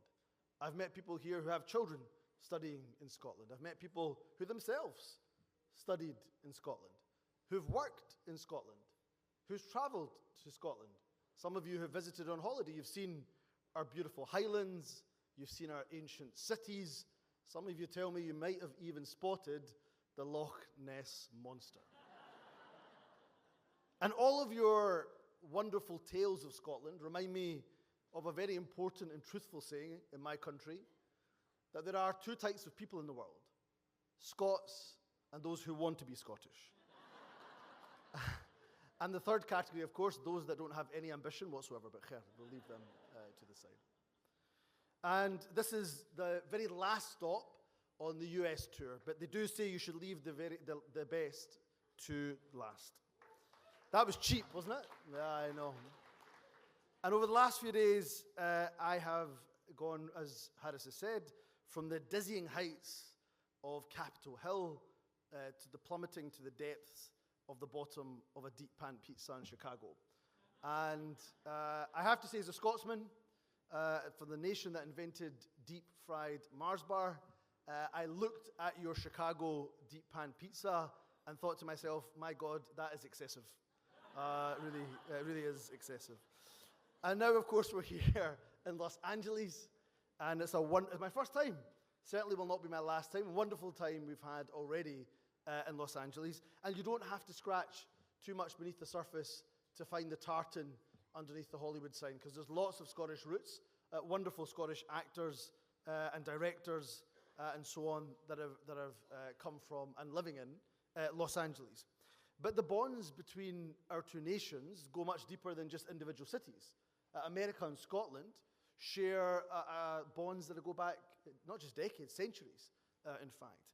Out of the 47 men that have served as President of the United States, 35 of them claim ancestry from Scotland or Ulster Scots, including indeed the current incumbent of the office, President Trump, whose mother was born on the Isle of Lewis. I didn't say we were perfect as a nation. But the serious point in all of this is that there is an interesting phenomena amongst US politicians. Many of them fall over themselves to tell you and the public about their Scottish ancestry, or like Joe Biden, their Irish ancestry. And they talk about how proud they are of their faith, which is, of course, a good thing. But surely then, the same rule should apply to Muslims without being accused of being disloyal to the only country that we call home. And that's amongst just one of the reasons, that's one of the reasons why I'm so delighted and absolutely inspired by the stunning victory of Mayor-elect Zohran Mamdani. Let me add my Mubarak to you for that wonderful victory. And why was I inspired?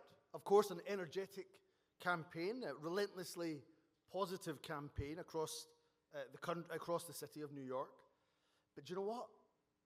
I was really inspired to see somebody who wore his identity as a Muslim with great pride, who spoke for so many of us when he articulated with emotion, powerful emotion, just how he felt 24 years on from those dreadful attacks on 9/11, and saying that Muslims continue to be targeted, abused, and vilified, all under the glare of suspicion for a crime that we did not commit.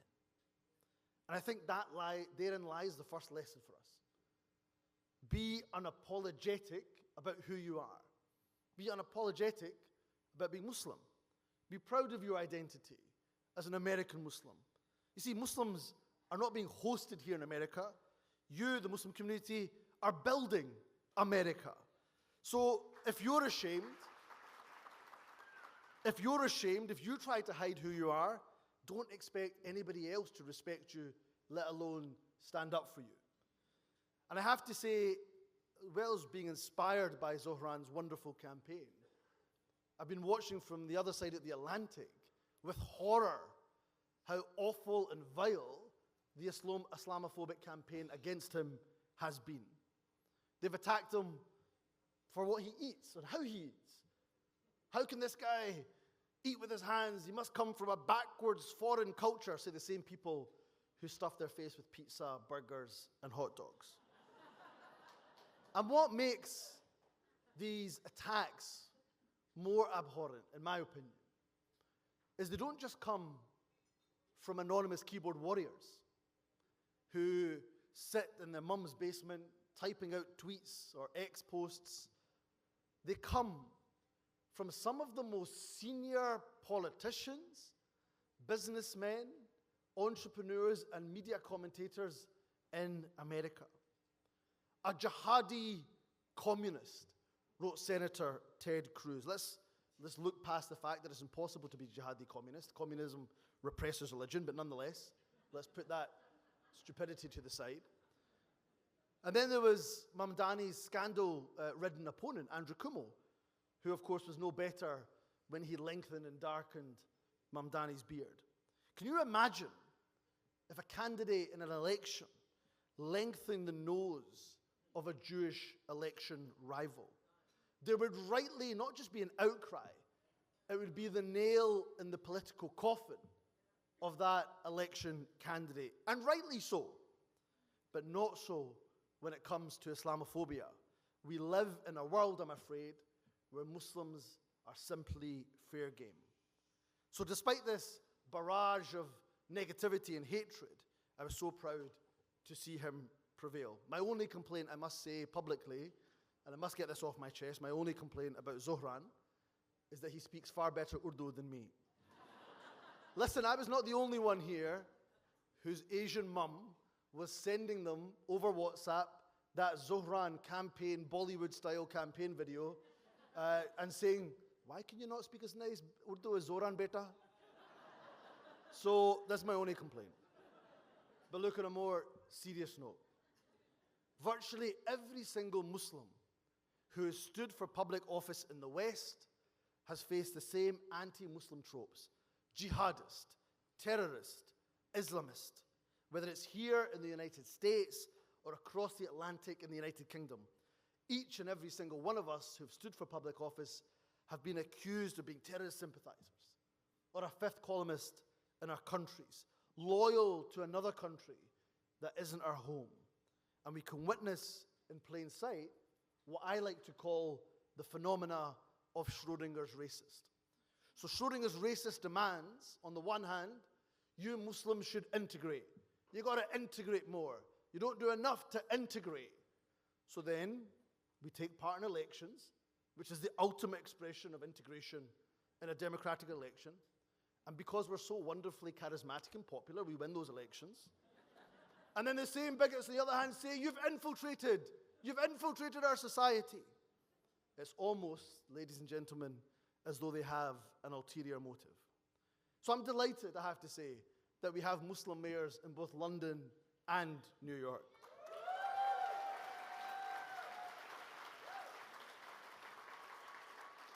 The two biggest cities in the UK and the United States, respectively. Now, if that's not integration, I don't know what is. You see, Sadiq and Zoran both coming to their countries as the children of immigrants and child immigrants. And let us be clear, being an immigrant or a foreigner is not a dirty word. The UK and the United States were built by the hands of immigrants. Virtually every study under the sun tells us that migrants contribute more to the United States and United Kingdom than they take. They contribute to our academia. They contribute to our culture and art. They contribute to business. They create jobs. They contribute to entrepreneurship. They contribute in virtually every sector under the sun, including they contribute to our cuisine. Thank God for it. And see, we need politicians to stand up for the beauty of the diversity of our multicultural nation, not to denigrate it. And then herein lies the second lesson for us. Don't wait for other people to stand up for you or change the narrative for you. It's time we took action ourselves. And in the best Hollywood tradition, it's time we told our own story, not have others tell it for us. And we as Muslims at this time, in this moment, in this hour, we cannot afford to be passive. And I'm tired of moaning. I'm done with complaining. I've had enough of the self-pity. So if you're worried about the state of the world, then get up, be counted, and bloody well do something about it.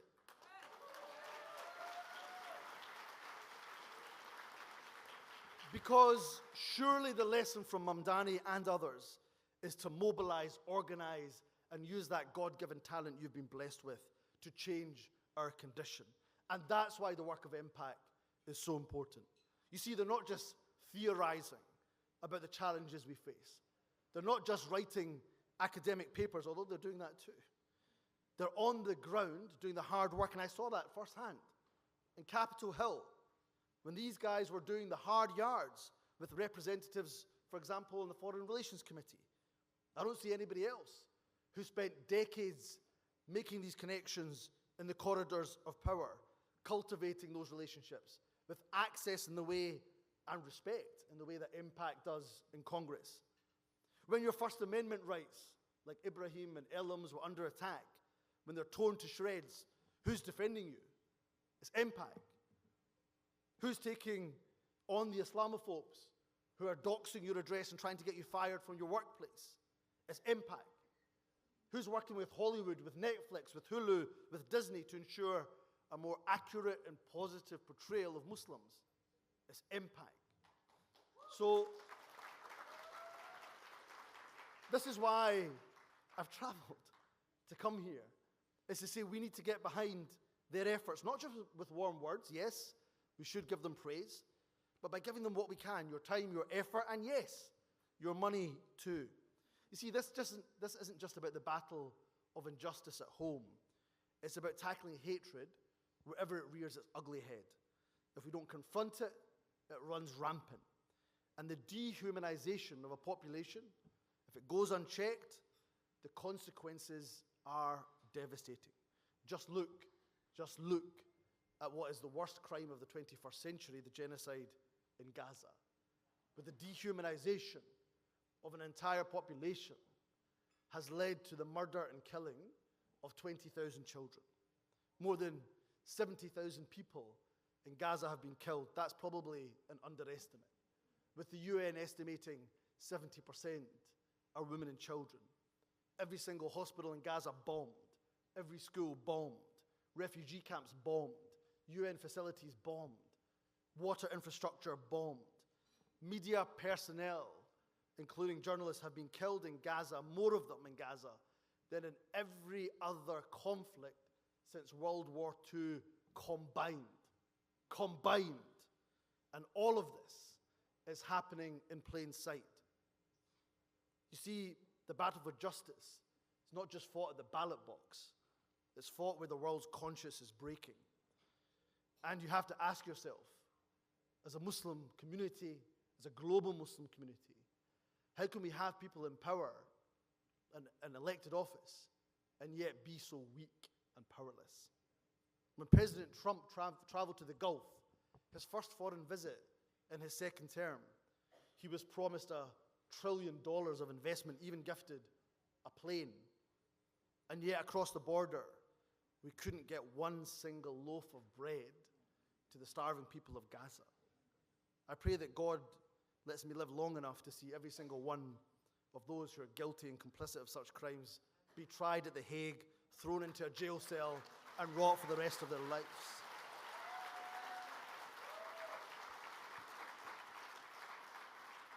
But how powerless were we as a people that we have to endure watching that and we feel like we can't do anything about it? Gaza, as well as the rise of hatred here in the West, must be the moment that we wake up. It must be the inflection point. And that's where we have to commit to take democratic action. Look, I've had the privilege of traveling across the world, and I've met Muslim communities from right across the globe. And I'm telling you now, even just in this room, let alone outside, I see a community that has so much talent, innovation, ingenuity, creativity, and wealth. So the challenge to you is to quit being down about it. It's not within the DNA or our DNA to be fatalistic or pessimistic. Our mission is not just to better the world for ourselves or our people, but for the whole of humanity. And how can there be a more noble mission than this? So whatever you choose to do, whether it's making money, writing books, research, public service, if we do it with the intention of bettering humanity, then we will succeed. But we have to also be organized. At a time when our challenges are common across the Atlantic, then we have to pool and share our resources. And that's why I've been calling throughout this trip for a transatlantic alliance made up of Muslims and our allies to tackle the rising tide of hatred that is poisoning our society and discourse. We need good people. You see, we need good people who are rooted in ethical values, inspired by the common good, to rise through the ranks of public service, media, business, and entrepreneurship. So let's work together with MPAC, and let's work together with all civil society to ensure that we nurture the next generation, that we provide support and, yes, investment to the current crop of leaders so they can stay true to their principles and work towards a better future for our collective humanity. And let's never forget that collective humanity, for it is our empathy that makes us human. It was the empathy of a Christian king in Abyssinia 1,400 years ago, the Najashi, the Negus, who gave sanctuary to Muslim refugees from Mecca that helped Islam to grow. To this day, the keys of Christianity's holiest sites have been entrusted to Muslims in Jerusalem. Not just to protect the buildings, but to protect those that worship there. So if a Christian king in Abyssinia could protect Muslim refugees 14 centuries ago, then surely now and here in the 21st century, Muslims, Christian, Jews, people of all faiths and none can protect each other not just in spirit but in action. So let me end, and thank you for your patience and indulgence, let me end by quoting one of my nation's most famous Scots, and a poet that many of you might have heard of, Robert Burns. Every year, as the clock strikes 12, to bring in the new year, people across the world, they hold hands and they sing Robert Burns' probably most famous poem, Auld Lang Syne. However, it's one of his other works, which is an ode to universal brotherhood, that is my favorite poem. It's titled A Man's a Man for All That. And in it he writes that man to man, the world over shall brothers be for all that. So from this day, let us refuse to be spectators in the story of our own fate. Let us be the authors, the ones who did not fold in the face of hatred, but we rose above it. The ones who believe that a Scottish Muslim, a New York socialist, a Christian king in Abyssinia, and a poet from Ayrshire all belong in the same narrative, the narrative of our common humanity. And let's work together across the Atlantic and throughout the world to be the masters of our own destiny, not for our self-interest, but for the betterment of all of humankind. If we do that, then I promise you, we will fulfill our promise to our children that we will leave them a much better future in the days to come. Assalamu alaikum wa rahmatullah wa barakatuh.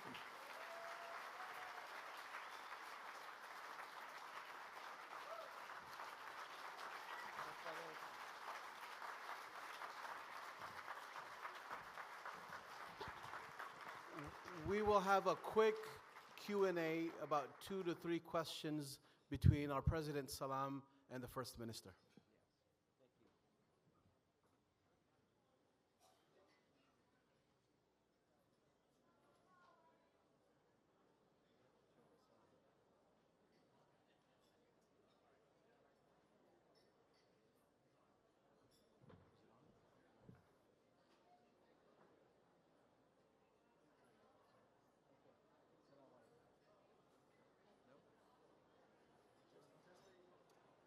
Testing one. I think people are leaving. I think people are leaving. Why don't we just go to the podium? Yeah. You want to put it? We'll take a few questions. Just to start off, I just wanted the First Minister, first of all, thank you for that fantastic speech. I think it was very motivating, inspiring, and thank you for spending time with us. I want to ask you if you could just explain to people what led you to become First Minister of Scotland. What made you decide to get into public service? Oh, wow. Yeah. Well, look, first of all, we are exactly where we are meant to be at any given day in time. Yeah, exactly where we're meant to be. Wallahu khairul makirin. God is the best of all planners. Look, for me, I was 16 years old when 9/11 happened. And this may seem really unusual for somebody who was 3,500 miles away, but it was probably the day that changed my life. I was Scottish, and I'm Scottish to the core, felt nothing but Scottish to the core. And then the next day, my own peers, much like here in the United States, began questioning me about 9/11. Who flew the planes into the Twin Towers, they asked. Do you guys know who did it?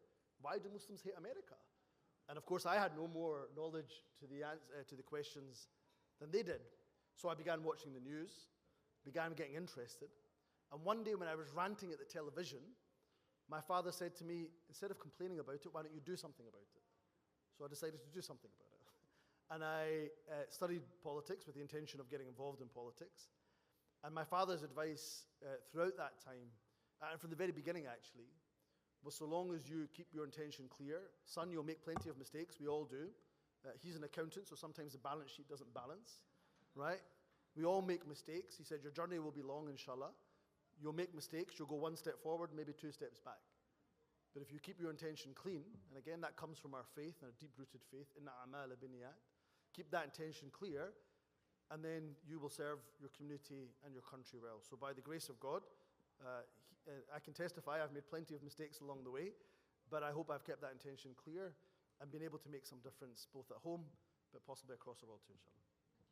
Thank you. Excellent. Thank you. You mentioned the transatlantic alliance. What are some of the issues that you feel this alliance can tackle, and how can we help Muslims in Europe, and how you think you can help Muslims here in the United States? Yeah. Look, I think we have to do this. Tommy Robinson, who is the Islamophobe in chief, he in the United Kingdom, he's a terrible individual. He calls Islam a racist and fascist ideology. He calls it a mental illness. And by the way, 150,000 people in London marched behind Tommy Robinson just a couple of months ago. His latest legal case, which just concluded last week, was funded by who? Take one guess. Elon Musk. Elon Musk funded his legal case. So if the far right, which is driven by anti-Muslim hatred, if they're pooling their resources, their talent and their expertise, if they're literally sharing scripts and talking points, they're saying, this is what to say about Sadiq Khan, this is what to say about Zohran, this is what to say about Ilhan Omar. If they're sharing that resource, then what the hell are we doing? If the problem is transatlantic, the solution has to be transatlantic. So I'm delighted that we're talking with MPAC, and I think we're getting close to formulating what that looks like actually in practical action, about nurturing the next generation of leadership, to give them experiences in the UK and the United States, to pool our resources in terms of monitoring anti-Muslim hatred, being a united voice. When somebody attacks Zohran, we should all be getting and rallying behind Zohran, whether you're in the United States or whether you're in the United Kingdom. Thank you. I look forward to the first MPAC convention in Scotland. So, you're most welcome. Last question, I think is a tough one. I believe you're married to a person whose roots are in Gaza. I myself, my wife's family is from Gaza. How do we, because while we're involved in civic engagement and public policy and politics, let's face it, a lot of people feel like it's not worth it. It's not working. Not that our wives feel that way, but I'm sure a lot of people do. How do you convince that person that it's still worth the struggle, still worth the fight, to stay engaged and try to change policy and public opinion? Yeah. Look, my view is quite the opposite. I've never seen an issue where hundreds of thousands of people, if not millions, have taken to the streets of their cities in global capitals across the world, week after week after week after week, over 2 years into a genocide, to demand peace. I never thought in my lifetime, as somebody who's studied this issue, looked into the issue, researched the issue, lived through the issue of Palestine and Israel over the decades, I never thought in my lifetime I would see Jewish people in New York occupy Central Station demanding a ceasefire. And by the way, they're brave for doing that, for putting their lives at risk. So what I would say to people is, yeah, the world can look like a dreadful place. And let's not forget about Sudan. Too many of us are forgetting about the atrocities that are taking place in Sudan and the killing that's going on there. So when you look at the news, you can see Gaza, you can see Sudan, you can see what's happened in Syria, although that's turning a corner, you can see Yemen. Of course you can get down. But those people, let's take the people of Gaza as an example, the people of Sudan, they can't afford us, with the privilege we've got, to be silent. It's our duty to make sure we raise our voice. And we can make a difference. You heard from Harris the difference that MPAC's already making on the ground. It's the hard work, it's the dirty work. It's rolling up your sleeves, doing the hard graft. And we need to support that work. And I would say to everybody, and I'll end on this point, that everybody in the audience, I'm a true believer that God has given us all gifts. I don't know what that gift is for you, but you've all been given a gift. It may be creativity.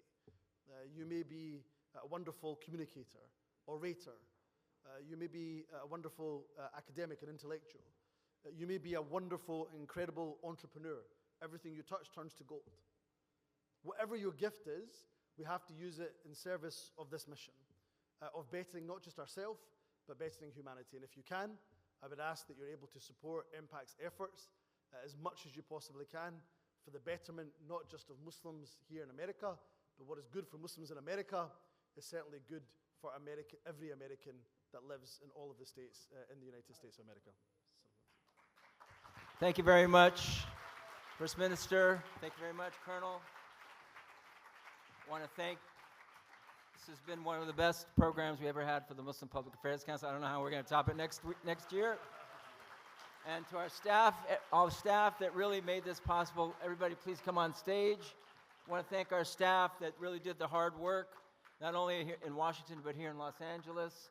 And to the staff of the hotel, let us thank them as we're walking out. Thank you very much. Assalamu alaikum.